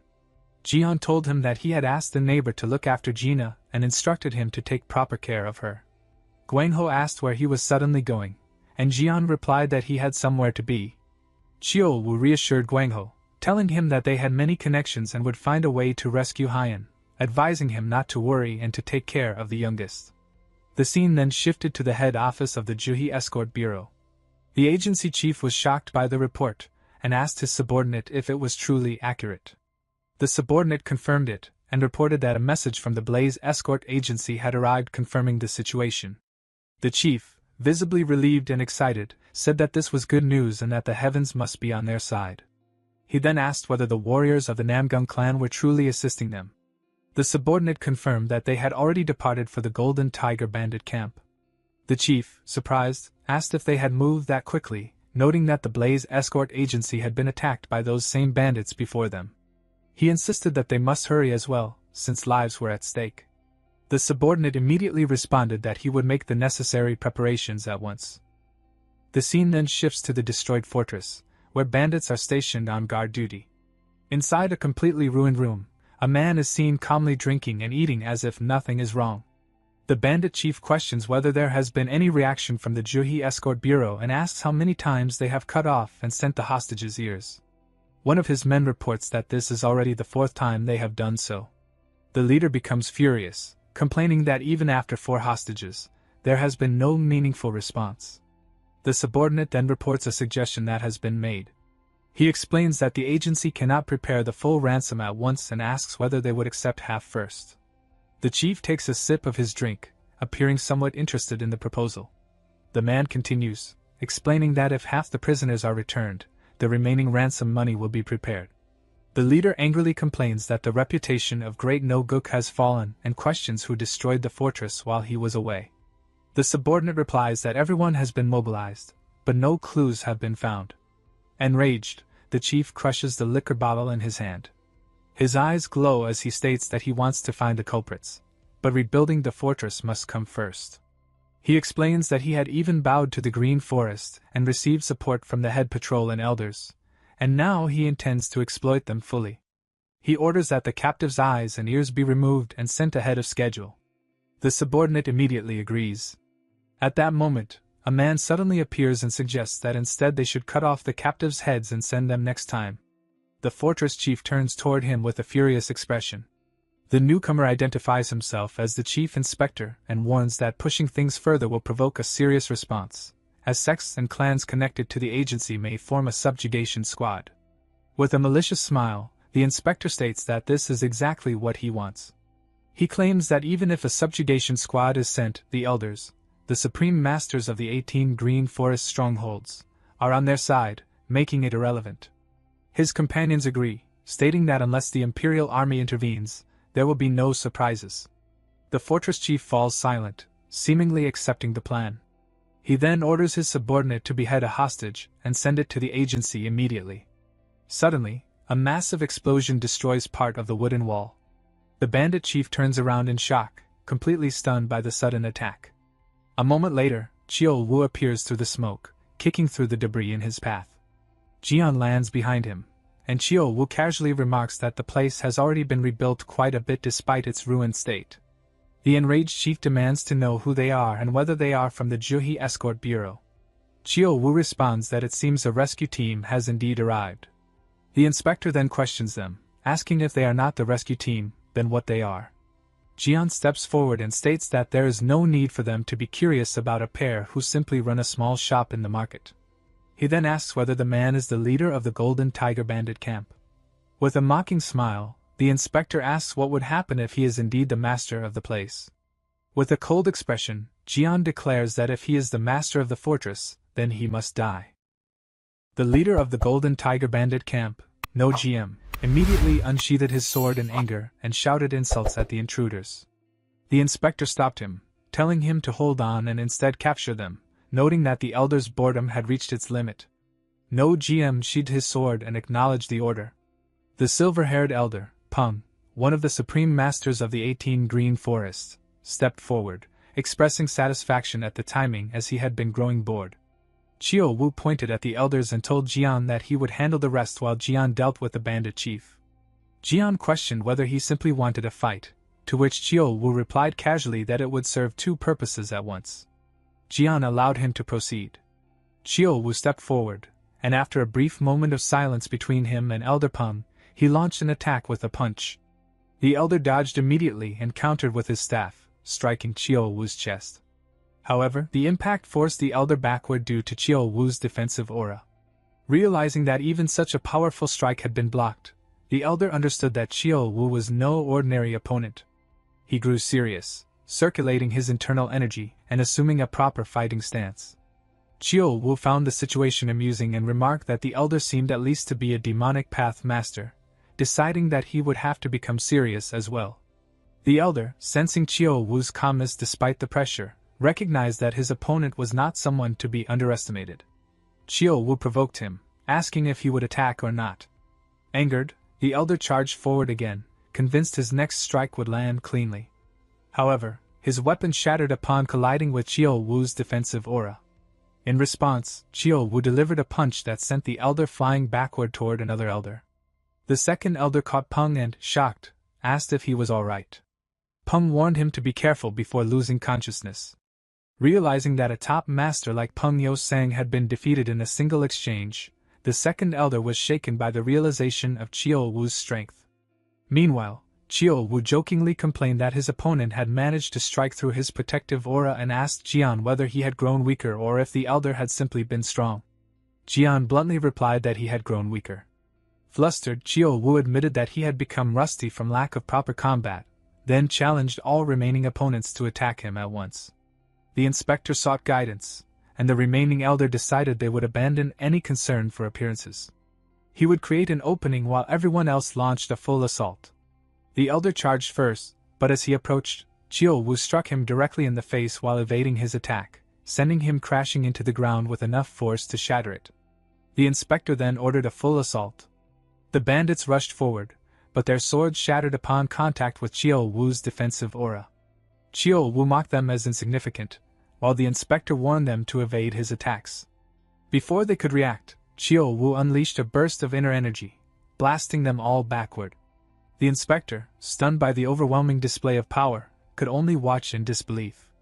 The remaining elder attempted another attack, but Chiol Wu welcomed the challenge. The elder, determined not to die alone, gathered all his remaining energy into a final strike. Chiol Wu dismissed the sentiment and met the attack head-on. Their fists collided, producing a shockwave, but the elder was quickly overpowered.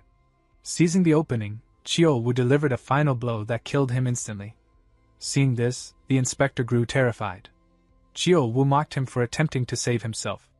The inspector desperately tried to bargain, claiming that his father was the chief of the Green Forest 18 strongholds, but before he could finish, Chiol Wu silenced him and crushed his skull, killing him on the spot. Afterward, Chiol Wu casually remarked that such moments of violence could be enjoyable. He then informed Jian that everything was finished. Jian turned his attention to No GM, stating that only he remained. No GM, realizing the overwhelming gap in strength, understood that his opponents had effortlessly defeated the Green Forest's top masters. Although he considered retreat, he was filled with anger and unwilling to accept defeat. Jian addressed him, reminding him that he had asked who they were, and suggested that it should be enough to say that they were the ones who had destroyed the stronghold. No GM, enraged and humiliated, declared that this was the Golden Tiger stronghold and swore to kill them. The scene shifted to a forest nearby, where Chief Escort Huyagan of the Juhi Escort Agency was leading the forces of the Namgung clan through a dense path. A young man of the Namgung clan, Namgung Min, complained about the constant thorn bushes along the way. Yugun turned and apologized, explaining that they had taken the fastest route while avoiding detection, which made the road rough. Namgung Min brushed it off with a chuckle, remarking that compared to going after bandits, a rough road was nothing. Namgung Jiang, who was leading the force, apologized on his behalf, noting that he was still young. He then addressed the clan members, reminding them that while subjugation was important, the safety of the hostages must come first. He warned them not to act rashly and endanger lives. The group responded in unison, acknowledging his command. Satisfied, Namgung Jiang resumed leading the group, telling them to keep moving. However, after a moment he suddenly stopped, sensing something unusual. Namgung Min approached him in confusion and asked what was wrong. Namgung Jiang explained that there had been fighting ahead, though it seemed to have already ended. Min wondered if someone else might have moved ahead of them, noting that the Juhi Escort Agency had sought help from multiple places. Jiang replied that it was hard to say but concluded that they should hurry. Meanwhile, at the Golden Tiger Bandit camp, No GM launched an attack at Jian, but it was easily dodged. He followed up with multiple energy slashes, yet Jian evaded them effortlessly. Frustrated, No GM demanded to know if Jian intended to keep dodging. Jian calmly questioned whether he was truly that resentful. Confused, No GM failed to understand, prompting Jian to clarify that he was asking if he resented the destruction of his stronghold. No GM admitted his resentment openly, declaring that the stronghold he had spent his life building had been destroyed and swearing revenge against Jian's clan and village. Jian challenged him, pointing out that the place had been built through exploitation, kidnapping, and suffering, questioning what there was to be attached to. No GM dismissed it as the nature of bandits, and questioned why it mattered to Jian. In response, Jian struck him with a powerful punch, knocking him to the ground and breaking his teeth. He then revealed that 12 years earlier, he had been captured on an escort route of the Yunsang Escort Agency, and sold to the demonic cult like livestock. As he spoke, Jian crushed No GM's leg underfoot, causing him to scream. He continued, recounting how he had been treated worse than an animal, barely surviving countless near-death experiences before escaping, only to find his family struggling and his mother eventually dying without him present. He then broke No GM's arm and kicked him into a wooden pillar, declaring that he had not even been able to be at his mother's deathbed. No GM, now defeated, admitted he had never imagined one of his victims would return for revenge. Jian pressed further, accusing him of kidnapping his brother as well and questioning how it could not concern him. Terrified, No GM begged for mercy, but Jian refused, declaring that he would make him beg for death and reveal the prisoner's location first. He then channeled his inner energy and began torturing him, causing No GM to scream in agony. At that moment, Jiang arrived and ordered Jian to stop, but Jian continued. Chiol Wu noticed the newcomer and questioned who he was. Jian instead asked Chiol Wu to handle him, which he accepted. Jiang, seeing that Jian would not stop, rushed forward and repeated his command. Chiol Wu challenged him to make him stop and launched an inner energy attack. Despite multiple attempts, Jiang struggled to deflect it and barely managed to evade. Realizing the gap in strength, he acknowledged that even without using his full power, his sword chi had been brushed aside easily.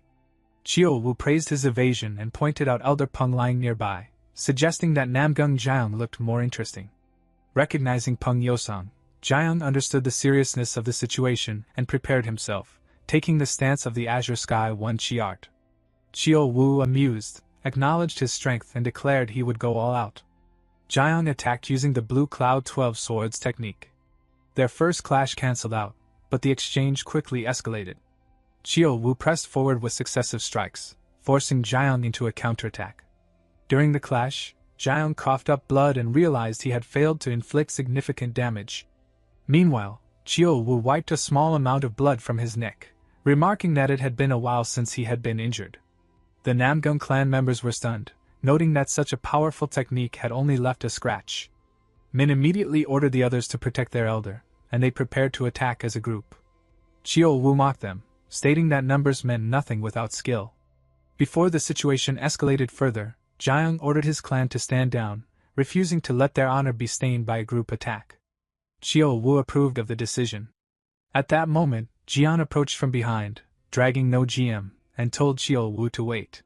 Noticing Jian's altered appearance, Chiao Wu was surprised and questioned him. Jian, having changed his face as a disguise, approached the group and addressed them, confirming whether they were from the Namgung clan. Seeing that Chiao Wu stopped at Jian's words, Jian was inwardly astonished, realizing that someone of such caliber could be halted with a single command. He stepped forward and formally introduced himself as Jian. Jian acknowledged him politely, and asked what had brought the Namgung clan to that place, casually dropping No GM's body before them. Upon seeing the body, Jiang asked if it was the leader of the Golden Tiger Bandit stronghold. Jian confirmed that it was.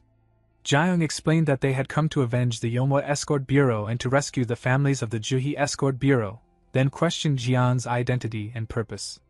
Jian replied that they had also targeted No GM, not out of personal vengeance, but due to numerous requests, favors, from various parties. Hearing this, Jiang wondered if they were troubleshooters, yet found it difficult to believe, given their overwhelming strength. Jian then placed his foot on No GM's back, remarking that his crimes involving escort bureaus must have been severe to draw so many pleas for help. Alarmed, Jiang urged him to stop, but Jian ignored him and broke No GM's neck, declaring that he had merely fulfilled the request to make him pay with his life.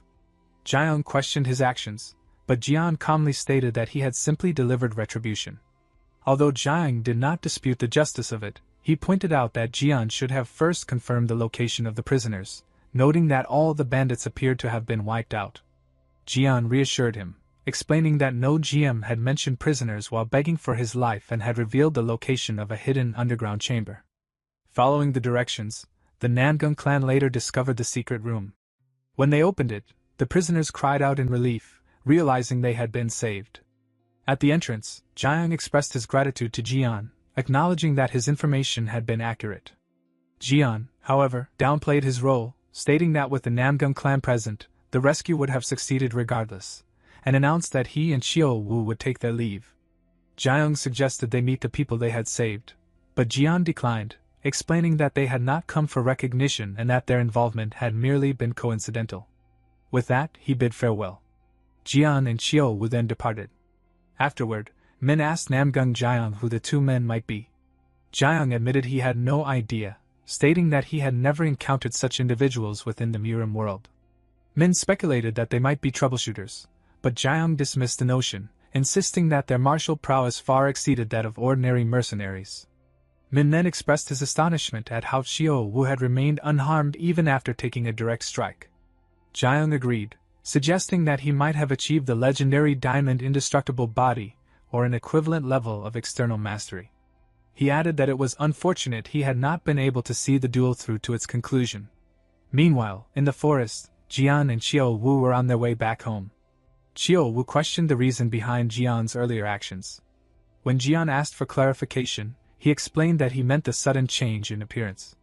Jian revealed that he had disguised himself simply to avoid unnecessary complications, explaining that it would be troublesome if word spread that ordinary butchers had destroyed a bandit stronghold and clashed with a Namgung master. Chiao Wu acknowledged that such attention would indeed be bothersome, and Jian added that it could also expose their past, which was best kept hidden. Chiao Wu pointed out that changing only one of their appearances seemed pointless, but Jian replied that it was the best he could do under the circumstances, even if it only reduced the risk slightly. Jiao Wu praised the disguise as convincing despite being done hastily. Jian agreed and suggested they return quickly to prepare for Haiyan's arrival. Later, as they prepared a meal, Haiyan returned home. Jian immediately embraced him, relieved to see him safe. Haiyan apologized for causing worry, but Jian reassured him that he had trusted in his safe return, having heard that the Namgung clan had gone to rescue him. Haiyan clarified that while the Namgung clan had helped, they were not the ones who had actually saved him. Instead, the bandits had been defeated by someone else. His words caused a moment of silence. He glanced suspiciously at both Jian and Chiao Wu, while Chiao Wu feigned ignorance. Haiyan continued eating, then casually asked if he should now learn to work at the butcher shop. Guangho eagerly volunteered to teach him, recalling his own hardships under Chiao Wu, but before he could continue, Chiao Wu grabbed him by the ear and scolded him for not even managing his own duties properly. Dragging him outside, Chiao Wu declared that he would first inspect how Guangho had handled the shop in their absence. Watching this, Haiyan nervously asked if he would end up the same way, but Jian reassured him that there was no need, as he and Chiao Wu were sufficient for the actual work. Instead, Haiyan would take on the role of the shop's owner, which he readily accepted. The scene then shifted to the Yango clan. Inside a room, a guard announced the arrival of Lord Zhuaigong. Yango Yung ordered that he be let in. Upon entering, Zhuaigong confirmed that he had verified the matter. Yango Yung demanded to know what had happened in Shaoxing. Zhuaigong reported that the Black Cow squad had been completely annihilated. Shocked, Yango Yung questioned whether the Living Immortal Medical House was responsible. However, Zhuaigong dismissed this possibility, explaining that there had been no signs of a struggle involving them. Yango Yung agreed, stating that he had not raised such weak subordinates, and began to speculate about other possibilities, including Sama Jian. However, Zhuaigong revealed that the investigation pointed instead to a man running a butcher shop. This baffled Yango Yung, who questioned how a mere butcher could have obtained something as valuable as azure pure stone oil. Frustrated, he demanded answers, but Zhuaigong admitted that aside from the involvement of a third party, they had no concrete information. Realizing the seriousness of the situation, Yango Yung ordered that someone be sent to the Dead Blood Forest to uncover the truth and bring back the culprit's head. He then added another order, expressing his anger over losing the azure pure stone oil, and demanded that the butcher responsible also be hunted down and killed. The scene shifted to the butcher shop, where Haiyan was cutting meat. He wiped the sweat from his brow and muttered that the work was exhausting. At that moment, Chiao Wu handed him a drink, which he accepted gratefully. After examining the cuts, Chiao Wu praised his work, remarking that while people often said a younger brother could not match his elder, Haiyan was already better than a certain slacker. Haiyan dismissed the praise, admitting that his skills were still poor and that he now understood why he had never been allowed to handle a blade before. Jian approached and clarified that it had not been about lack of trust, but simply because he and Chiao Wu were sufficient for the work. However, seeing Haiyan's progress now, he admitted that the decision had turned out well. Haiyan then asked what should be done with the prepared cuts. Chiao Wu asked for the knife so he could trim them further, but also wondered aloud where Guangho had gone, noting that he had barely been coming home lately. Haiyan mentioned that whenever he tried to ask, Guangho avoided giving clear answers, suspecting that something was going on with the United Will Society. Jian asked about the situation, and Haiyan explained that although the Blood Axe clan and the United Will Society had always been at odds, their clashes had become unusually frequent. Chiao Wu suggested that they might need to force Guangho to quit, even if it meant beating him into it. At that moment, their sister Gina arrived and bluntly agreed, saying that if necessary, they should break his legs to make him leave the gang. Jian reminded her that she had gone out to buy a book, while Chiao Wu questioned whether she ever tired of reading all day and night, suggesting she should move around more now that she had recovered her health.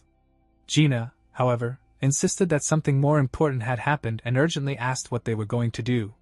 When Jian asked what had occurred, she explained through tears that there had been a knife fight near the bookstore, with people injured and blood spilled. Jian comforted her, and she anxiously asked what would happen if Guangho got hurt. Jian reassured her that they would go and check, instructing her to return home for now. He asked Haiyan to take care of her. Haiyan agreed, guiding Gina away while expressing confidence that everything would be fine. Before leaving, he told Jian he was counting on him. As the two departed, Chiao Wu asked if Jian was going. Jian replied that there was always a possibility, echoing the youngest's concern.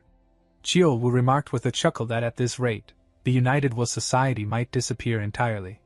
The scene then shifted to the United Will Society headquarters, where members lay defeated throughout the building. Their leader, bleeding and exhausted, struggled to remain standing as two attackers advanced toward him.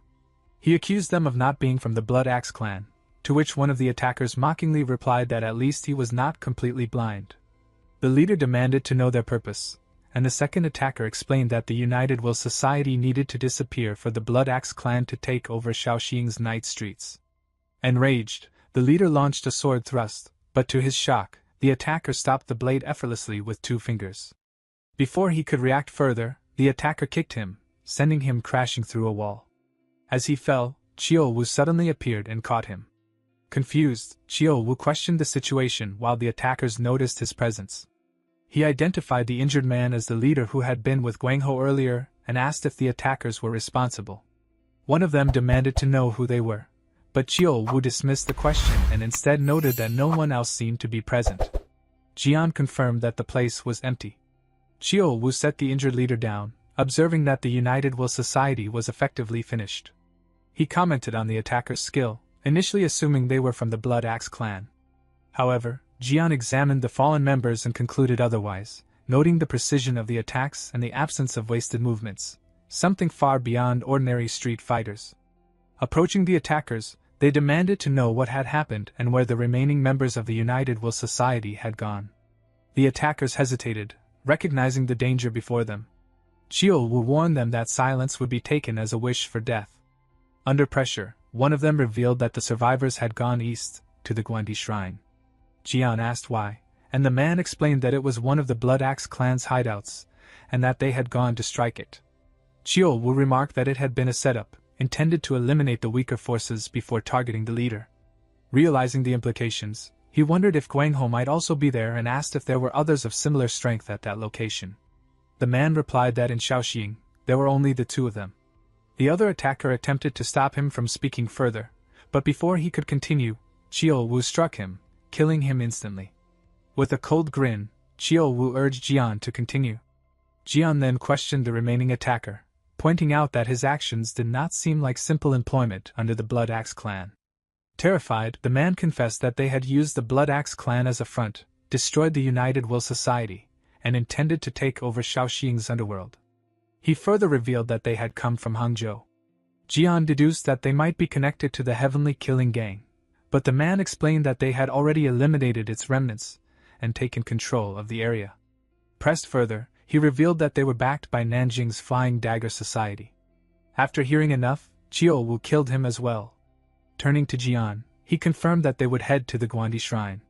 Jian agreed, and they set off immediately. As they moved, Chiyo-woo remarked that expanding from Hangzhou to Shaoxing suggested something larger was unfolding. Jian, sensing the danger, stated that the situation was worsening and that he needed to bring Gwangho back quickly. At that moment, a voice called out to them. It was Gwangho. Jian immediately rushed forward and caught him before he collapsed, his expression darkening as he realized something was wrong. Some time later, after being treated by a doctor, Gwangho regained consciousness and let out a scream. Hearing the noise, Jian hurried into the room with a worried expression. The moment Gwangho saw him, he weakly greeted his older brother, but Jian fell silent after seeing the extent of his injuries. Before Gwangho could finish asking why he looked that way, Chiyo-woo suddenly punched him on the head and berated him for getting beaten up so pathetically. Gwangho protested that he had not wanted to lose and explained that the Blood Axe sect had brought in outside help. He insisted that things would have been fine as long as the association head remained alive. Chiyo-woo bluntly informed him that the association head was dead. Hearing those words, Gwangho's face darkened in shock. The next day, Gwangho entered the butcher's shop with a gloomy expression. Chiyo-woo, who was busy cutting meat, casually greeted him and asked if he was finally back.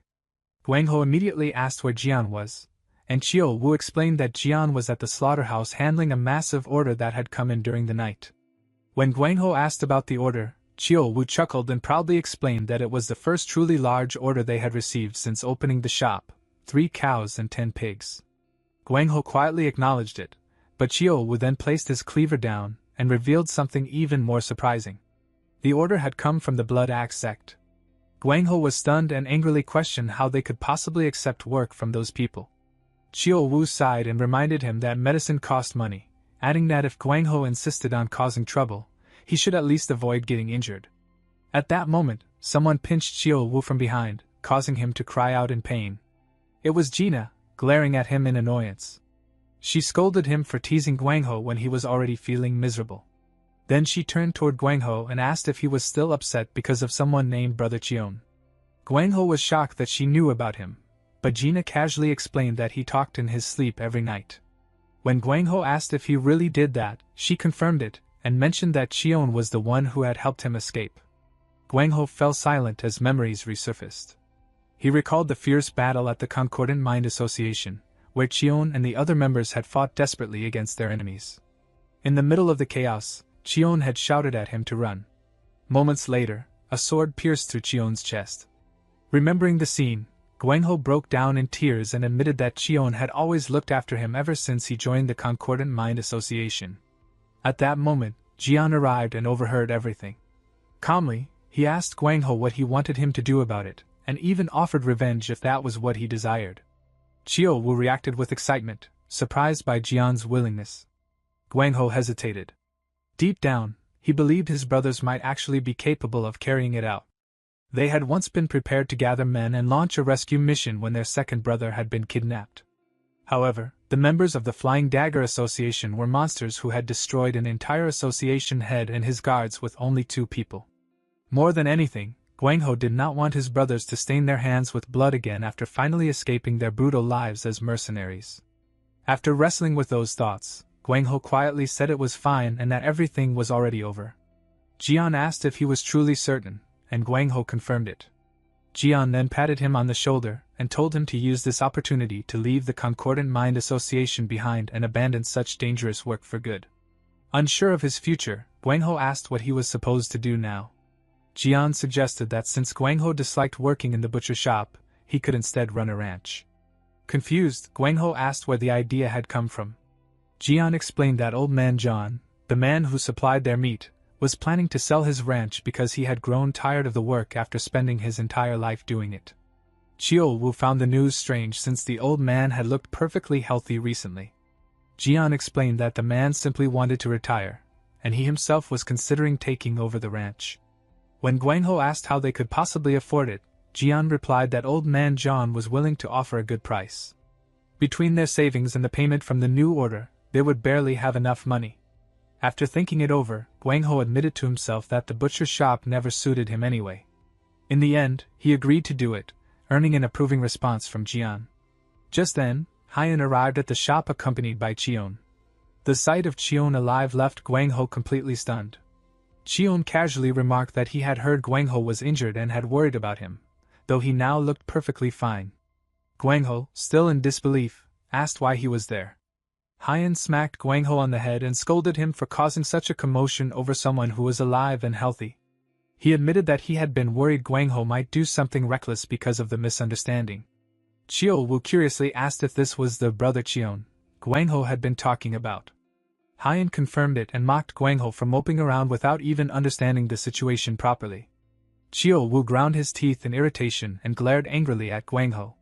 Meanwhile, Gina stormed over with a mop, calling Guangho an idiot before chasing him around the shop. Elsewhere, at the Flying Dagger Association headquarters, the corpses of the 2 men killed earlier by Chiu Wu at the Concordant Mind Association were delivered for inspection. Yan Ho Chung, the head of the Flying Dagger Association, examined the bodies and observed that both men had been killed in a single blow. Beside him, Hidden Dragon Unit leader Zhao Riyong confirmed that their skulls had been completely crushed. Ho Chung remarked that the victims had been among the finest members of the Yongo clan's Hidden Dragon Unit. Meanwhile, Zhao Riyong carefully studied the corpses and noted internally that their ribcages had shattered like dry twigs while their organs had burst from the overwhelming impact. He questioned whether an expert of such terrifying strength truly existed in Sohung. He eventually concluded that both deaths had been caused by a single strike to the head. Ho Chung commented that even within the Hidden Dragon Unit, those 2 men had been exceptional. The existence of someone capable of killing them so effortlessly was difficult to believe. Zhao Riyong ordered a discreet investigation into the surrounding area to determine whether the incident had merely been chance or part of something much larger. When Ho Chung asked if he suspected anything, Jia Ryong brought up the Black Crow unit, and remarked that the reports of its destruction appeared to have been true after all. Ho Chung realized that the person responsible for wiping out the Black Crow unit was likely the same individual who had killed these men. Jia Ryong agreed that the possibility was extremely high. Glancing back at the subordinates prepared to act on his orders, Jia Ryong instructed Ho Chung to tell everyone to stand by. Until they identified the culprit, all outside operations were to be suspended. Ho Chung respectfully acknowledged the order. The sun hung high in the sky as Chio Wu entered the butcher shop complaining about the unbearable heat outside. Seeing him drenched in sweat, Jian handed him a cup of ice water and told him to drink it. Chio Wu stared at the cup in surprise and excitedly questioned how Jian had managed to get ice in such weather. Jian explained that he had taken a block from the cellar because even the water stored in jars had become unbearably hot. After drinking deeply, Chio Wu praised the decision but wondered whether Haiyan would scold Jian for using the ice. Jian casually replied that Haiyan was away collecting a payment from the Blood Axe sect. Moments later, Haiyan returned to the shop. Chio Wu greeted him warmly at first, but his expression froze the moment he noticed the swollen bruise around Haiyan's eye. Jian immediately wrapped some ice in cloth and pressed it gently against the injury.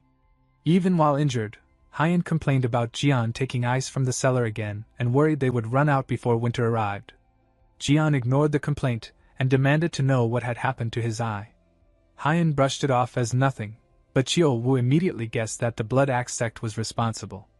Haiyan denied it, though Chio Wu refused to believe him. Furious, he declared that he would kill those bastards. Jian quickly told him to lower his voice before turning back to Haiyan and ordering him to explain everything properly. Haiyan finally admitted that the Blood Axe sect had refused to pay the remaining balance. When he insisted on collecting the rest, they had beaten him up.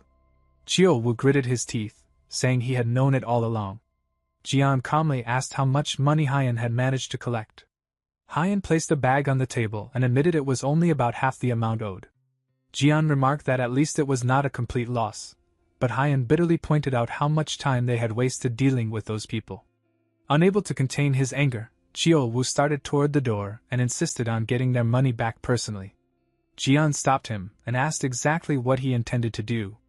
Chio Wu bluntly answered that he intended to collect what they were owed. Jian glanced at Haiyan's confused expression before secretly using sound transmission to speak directly to Chio Wu. He reminded him that the Blood Axe sect was backed by the Flying Dagger Association. Chio Wu dismissed them as insignificant, but Jian warned him that the men they had encountered at the Concordant Mind Association were far beyond the level of ordinary Flying Dagger Association fighters. Someone even more powerful was supporting them from the shadows, and if those people became involved, things would grow dangerous. Chio Wu argued that they could simply kill anyone who came after them, but Jian countered that more enemies would continue appearing endlessly. After some thought, Chio Wu reluctantly admitted Jian had a point. Since he could not hear the sound transmission, Haiyan asked what the two of them were discussing. Chio Wu casually brushed the question aside. Jian eventually decided that the loss was manageable, and suggested they simply treat the situation like being bitten by a stray dog. Chio Wu angrily muttered that a mad dog only understood a beating with a club. Trying to calm the atmosphere, Jian suggested grabbing alcohol from the cellar and drinking together. Chio Wu reluctantly agreed to let things go for now, though he asked what they would do if the Blood Axe sect tried the same thing again. Jian calmly replied that if it happened again, they would indeed have to pick up the club. At that very moment, the front door of the butcher's shop was violently kicked open. A group of men entered, and their leader smugly announced that it had taken some effort to find the place. Haiyan immediately recognized them as members of the Blood Axe sect. Chio Wu narrowed his eyes and asked whether they had followed Haiyan back to the shop. The realization shocked Haiyan. Jian immediately ushered Haiyan inside and told him to stay out of the way while they handled the situation. Meanwhile, Chio Wu smiled at the intruders and casually asked what had brought them there. The leader explained that since they had recently collected payment money, it was now time to pay their taxes. Chio Wu questioned what taxes they were talking about, pointing out that they already paid enough. The man clarified that he did not mean government taxes, but theirs. Realizing the situation, Chio Wu bluntly accused them of extortion. The leader arrogantly claimed that the butcher's shop only operated safely because the Blood Axe sect protected it. According to him, such protection required effort, so the shop owners should pay fairly for the arrangement. He described it as a mutually beneficial partnership. Chio Wu mocked the long explanation and told him to simply call it protection money. The man agreed and declared that they were finally speaking the same language. Chio Wu then stepped forward and coldly remarked that he did not remember ever asking for protection. As he released his overwhelming aura, he asked the men to look carefully and decide whether he seemed like someone who needed protection from anyone. The leader immediately became nervous. Deep inside, he could not understand how a mere butcher could possess such terrifying pressure. Chio Wu sneered at them as pathetic scumbags before casually grabbing a slab of meat hanging nearby and hurling it straight at the leader. The sheer force behind the throw blasted the leader and his subordinates out through the front door. Stepping outside afterward, Chio Wu shouted that if they ever returned, he would wring every last one of their necks. Terrified, the gang members fled without looking back. Watching them run away, Chio Wu burst into laughter. Jian asked whether he had enjoyed himself. Chio Wu admitted that the sheer stupidity of beggars demanding protection money had been too amusing to ignore. He explained that he had actually held back because of the younger members of the household, and claimed he had merely sent the intruders away with some kind words. Jian dryly pointed out that throwing them through the front door hardly counted as kindness. Chio Wu simply argued that they had still walked away alive. Afterward, Chio Wu asked how Haiyan was doing. Jian explained that Haiyan still had not calmed down and had never expected the Blood Axe sect to come directly to their home. According to him, the gang had become increasingly bold lately. Chio Wu asked if Jian was really willing to let things continue like this when trouble was already reaching their doorstep. Jian narrowed his eyes and thought silently for a moment before finally deciding that enough was enough. Calmly, he announced that it was time to pick up the club. The statement caught Chio Wu completely off guard. Later that night, the scene shifted to the Blood Axe sect headquarters. Chio Wu observed the martial artists guarding the entrance and mocked them for trying to imitate a real martial arts sect. Without alerting the guards, he and Jian slipped inside unnoticed. As they moved through the compound, Chio Wu quietly asked what the plan was. Jian replied that they would keep things quiet, finish quickly, and leave. Chio Wu chuckled and remarked that it was a perfect night for work. Jian agreed, noting how the moonlight illuminated everything clearly. Spotting their destination ahead, he told Chio Wu to make it quick as the two continued deeper into the sect grounds. They spotted 3 guards standing outside the building's entrance. Before the guards could react, 3 stones flew through the air and struck them in the head, knocking them unconscious instantly. Seeing this, Jian calmly told Chio Wu to move them away just in case. Chio Wu picked up the unconscious guards and dragged them aside. As he returned, he remarked that the heavy security confirmed this was definitely the right place. He also found it strange that after so many people had died there a few days earlier, these men did not seem frightened at all. Jian replied that anyone who cared about such things would never have taken over this place to begin with. Chio Wu then approached the wall and casually threw the unconscious guards outside before quickly returning. Jian told him it was time to go in, and the two headed inside. A short while later, they arrived at a bedroom where a middle-aged man was sleeping loudly between 2 young women. Seeing the scene, Chio Wu's expression darkened as he muttered that the man was living like a prince. Jian immediately raised his hand and infused it with aura before directing it toward the 2 women, sending them into a deep sleep. Afterward, he told Chio Wu to wake the man up. Without hesitation, Chio Wu kicked the sleeping man directly in the groin. The man jolted awake with a scream of agony. Chio Wu grabbed him by the hair and hurled him off the bed onto the floor. Watching this, Jian commented that even if Chio Wu was jealous, that had gone a little too far. Chio Wu casually claimed it had been an accident. Groaning in pain, the man shouted for his guards and demanded to know where they were. Jian stepped closer and informed him that it was useless since no sound from the room would escape outside. He then asked if the man was the leader of the Blood Axe gang. The man remained silent. Chio Wu picked up a bottle of alcohol from a nearby table and took a drink before warning the man to answer before he made sure he could never speak again. Terrified, the man immediately bowed his head and admitted that he was indeed the gang's leader. Jian nodded and stated that they had found the right place. He then asked if the leader knew why they had come. The leader nervously admitted that he did not. Chio Wu suddenly hurled a glass toward him while sarcastically congratulating him.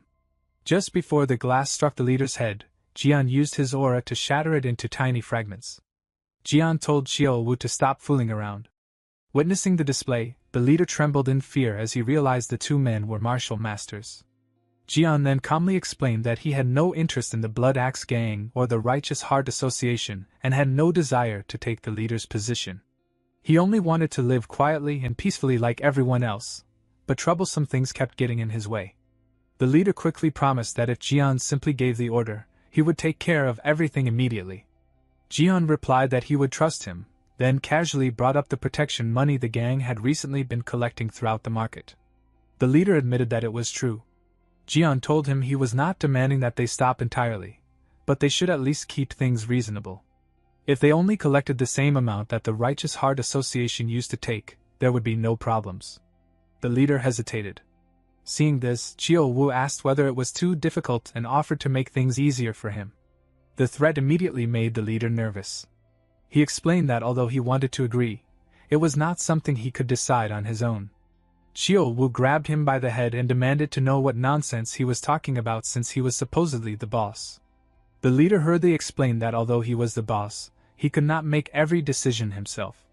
Jian immediately understood and stated that it was because of the Flying Dagger Society. Chiyo Wu recalled the group from before and mentioned that suspicious-looking men had recently been wandering around the market. The leader was shocked that they even knew about the Hidden Dragon Unit. Jian asked whether the Flying Dagger Society members were still around. The leader explained that they had already withdrawn, but the Blood Axe Gang still had to send them money every month. Jian simply told him to reduce the amount. The leader stared at him in confusion. Jian clarified that he meant the gang's share.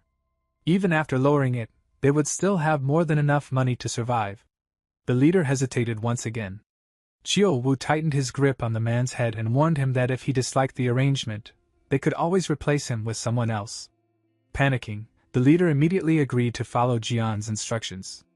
Chiyo Wu finally released him and praised him for making the smart choice, adding that if he had tried anything clever, he really would have smashed his head against the floor. Chiyo Wu then remembered the unpaid debt, and reminded Jian that they still needed to collect the overdue tab. Jian turned to the leader and asked about the large feast the gang had recently held, mentioning how much meat they must have consumed. The leader reluctantly admitted it. Jian pointed out that after stuffing themselves like that, they should at least pay properly instead of trying to avoid the bill. The leader remained silent. Jian walked over to the wall and carefully observed the room. After a moment, he pointed toward a painting and remarked that it was probably there. Chiyo Wu approached the painting and casually declared that they could simply check. With a single punch, he destroyed both the painting and the wall behind it. The leader nervously gritted his teeth. Behind the shattered wall was a hidden room filled with money. Seeing the stash, Chiyo Wu called the leader insane and questioned why he had raised protection fees despite already having such wealth. Jian told him to leave the rest alone since they only intended to take what belonged to them. He collected 3 bags of money and tossed them onto the floor, stating that it was payment for the meat. The leader nearly choked in disbelief at the ridiculous excuse. Jian then threw down several more bags and calmly added that the rest was interest for the delayed payment. Meanwhile, the leader could only grind his teeth helplessly as his fortune disappeared. Chiyo Wu stuffed the bags into a larger sack and jokingly suggested charging medical expenses as well since it was unfair to get beaten up while collecting money. Jian agreed and picked up a box filled with expensive valuables like gold chains before handing it to Chiyo Wu, saying it would cover the hospital bill. The leader noticed that there were still 2 large boxes and another bag of money left on the shelf and tried to reassure himself that enough remained. At that moment, Chiyo Wu suddenly grabbed him by the collar and hurled him into the shelf. The impact sent him crashing to the floor. Smiling, Chiyo Wu declared that they now needed to factor in the cost of his life as well. Terrified, the leader scrambled toward the remaining bag of money and offered it up immediately. Chiyo Wu casually cleaned his ear with a finger and told him to do whatever he thought was necessary, adding that if it was still not enough, they could always start chopping off arms and legs. Shocked by the threat, the leader quickly surrendered the remaining bag and both large boxes. Chiyo Wu tied the massive sack shut and lifted it effortlessly while laughing that the leader might actually amount to something since he at least understood the value of his own life. Jian stated that since they had taken everything they needed, it was time to leave. The leader stared blankly at the completely empty shelves in shock. Before leaving, Jian used sound transmission directly into the leader's mind and warned him to keep his mouth shut if he wanted to stay alive. If he ever spoke about what had happened that night, he would die. To emphasize the warning, Jian flicked a leaf infused with aura. The leaf pierced straight through the wall in front of the trembling leader. Chiu Wu added that they had treated him kindly enough already, so they should not have to deal with him again. He warned that if the gang caused trouble again, they would simply replace them with someone else. Jian agreed, remarking that things should remain peaceful for a while now. The scene then shifted to the Tongchen demonic cult's Machian pavilion. A man suddenly crashed through the doors after being struck by someone powerful enough to smash both the doors and the man himself into the hall. The injured figure was none other than Lord Hakan. A young man named Guan calmly stepped inside and remarked that if they had simply stepped aside peacefully, things would not have become so awkward. He then greeted his uncle, saying it had been a long time. Sitting silently upon the throne was his uncle, Guan Hyo, the instructor of the heaven-reaching demonic cult. Guan observed that even Lord Hakan had been defeated so easily, exactly as he had expected. At that moment, Guan Pei, one of Guan Hyo's loyal guards, stepped forward and furiously demanded to know whether Guan understood where he was and what he had done. Guan merely replied that Guan Pei had never been good at reading the atmosphere. Enraged, Guan Pei demanded to know what he meant. Guan calmly explained that this was not the time for shouting and glaring but the time to fear for one's life. With a furious roar, Guan Pei unsheathed his sword and charged forward while insulting Guan as a rootless wretch. Before he could even reach his target, a sword pierced straight through his stomach. Guan Pei collapsed to the floor in agony. Guan coldly remarked that calling him rootless was excessive since the Divine Demon clan rightfully belonged to him as the son of the late cult leader, not to his uncle who had occupied the empty throne immediately after his father's death. Guan Hyo remained silent for a long moment before finally admitting that there was nothing he could say that would not sound like an excuse. Guan smiled faintly and said that was exactly what he liked about his uncle. Unlike the fool lying on the floor, Guan Hyo understood the situation. Guan Hyo then admitted that there was still one thing he wished to ask. Guan allowed him to speak freely. Guan Hyo stated that although he was old, he was not weak enough to fall so easily. He wanted to know why everyone had betrayed him. Guan glanced back at the subordinates standing behind him and calmly explained that the leaders of the loyal Demon Corps and the Front Demon Corps had already been his men for a long time. Furthermore, 1/3 of the Elders' Council had supported him from the beginning according to his father's plans. To subdue the remaining elders, they had merely borrowed assistance from someone Guan Hyo knew very well. At that moment, another figure entered the hall while dragging someone by the hair. The newcomer casually threw the injured man in front of Guan Hyo. The moment Guan Hyo saw the bloodied figure, he immediately recognized him as Cho Jiang and hurried to support him. Cho Jiang coughed up blood weakly. The mysterious newcomer coldly remarked that Cho Jiang was not dead yet, so there was no need to panic. He then removed his hood. The instant Guan Hyo saw his face, his eyes widened in shock as he recognized the Northern Heavenly Sword Demon. Unable to believe it, Guan Hyo demanded to know how he could possibly be there. The Northern Heavenly Sword Demon asked whether Guan Hyo truly believed everything would end so easily. He declared that Guan Hyo had never understood him at all. Then, with burning rage in his eyes, he shouted that he could not die until he repaid what he owed Sama Jian. Not even the King of Hell himself would be able to stop him. Guan unsheathed his sword and struck Guan Hyo down in a single motion. The cult leader's body collapsed lifelessly onto the ground. A smile spread across Guan's face as he declared that with both the cult leader and the Council of Elders eliminated, taking complete control of the cult was now only a matter of time. At that moment, a man dressed in red rushed into the hall and knelt before him to deliver a report. The Northern Heavenly Sword Demon ordered the man to speak and asked whether the remaining resistance forces had been neutralized. The subordinate reported that most of them had been eliminated, but several individuals had escaped from the treasure vault carrying the sacred relics. They had also taken the Heavenly Demon Ring. Hearing this, Guan's expression darkened in surprise as he demanded to know what had happened. The subordinate continued by explaining that they had managed to track the fugitives, but the one carrying the relics had separated from the main group during the escape. Guan clenched his teeth in anger and declared that the heirloom of their founding ancestor, and the sword symbolizing the leader of the Tongchen demonic cult absolutely had to be recovered. Only by possessing them could he truly establish himself as the legitimate successor of the Heavenly Demon. He then demanded to know the thief's identity. The subordinate answered that it was No John of the Divine Demonic Unit. The moment Guan heard the name, a faint smile appeared on his face. He wondered whether No John might actually be heading towards Sama Jian. Meanwhile, back at the butcher shop, a middle-aged man arrived and learned that old man So had passed away. Upon hearing the news, he immediately muttered that this would become troublesome. He then asked who was running the butcher shop now. Gina explained that her older brothers had taken over the business.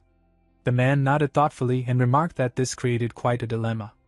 As he turned to leave the shop while glancing back, he accidentally bumped into Chio Wu. Startled, he immediately apologized to the large man.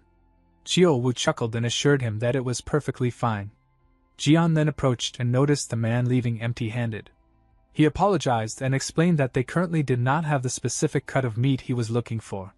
The man clarified that he had not come to buy meat. Jian asked why he had come then. Gina explained that the visitor was from the Hahu clan and had come to recruit a head butcher. Jian asked whether he had been searching for Old Man So, the previous owner. The man confirmed that he had. Every year around that time, the Hahu clan ordered Sohung liquor and invited Old Man So to help prepare for the clan's main family banquet. They had done so for over 20 years, so he had never imagined the old butcher would pass away. Jian realized that the banquet was for the great lord's 70th birthday celebration. The man looked surprised and asked how Jian knew that. Jian explained that before his death, Old Man So had left behind instructions. He had specifically mentioned that members of the Hahu clan would eventually visit and had asked Jian's group to assist them as best they could. The man reacted with visible surprise.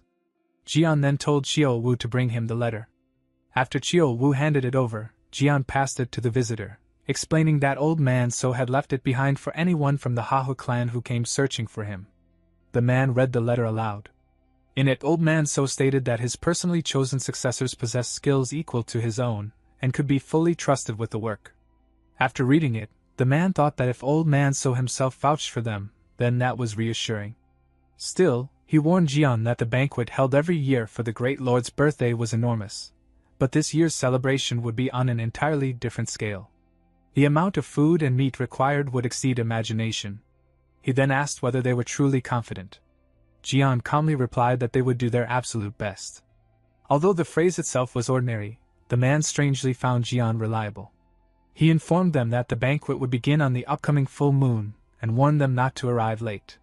Several days before the great lord's birthday banquet, Jian and Chio Wu arrived in Jinhua, Zhejiang province, at the Hahu clan estate.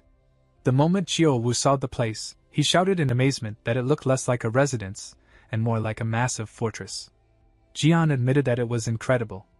In all his life, he had never imagined a place larger than the Red Flame clan. While observing the guards at the entrance, Chio Wu commented that even a mere gatekeeper radiated tremendous aura. The guard reminded him of someone else. Jian asked who he meant. Chio Wu replied that the guard resembled No John. Jian looked closer and realized it was true. Their faces, physiques, and even the way they held their swords against their chests were almost identical. He remarked that he would have believed they were brothers. Chio Wu laughed and admitted that he suddenly missed No John. It had always been entertaining putting him in his place whenever he tried acting tough. He then wondered how the rest of the group was doing before noticing the overwhelming number of people gathered there. Jian explained that Jinhua was already a major city, and with a banquet of this scale, merchants from all the surrounding regions had flocked there as well. Chio Wu questioned what kind of celebration lasted for 3 entire days, though he admitted there would at least be plenty to eat and watch. After hearing about the martial arts tournament, he jokingly suggested participating. Jian sighed and told him not to be ridiculous since he would probably turn the entire tournament grounds into a crime scene. Chio Wu grinned and promised to go easy on everyone. Jian immediately rejected the idea again, pointing out that someone of Chio Wu's size could not possibly hide his strength simply by going easy. Flustered, Chio Wu finally gave up and wandered over to a nearby stall to buy sugar candy.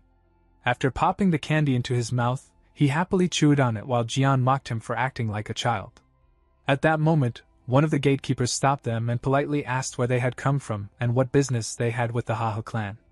Chio Wu immediately responded that if the guard was truly sorry, then he should not ask questions. Before he could continue, Jian quickly covered his mouth to stop him from speaking further. Jian politely explained that they were from Sohung and had been invited because a head butcher was needed for the banquet preparations. The gatekeeper narrowed his eyes while observing them carefully. He remembered hearing something from the vice steward about replacement butchers. Although the two looked more like bandits than workers, either seemed to possess martial arts training.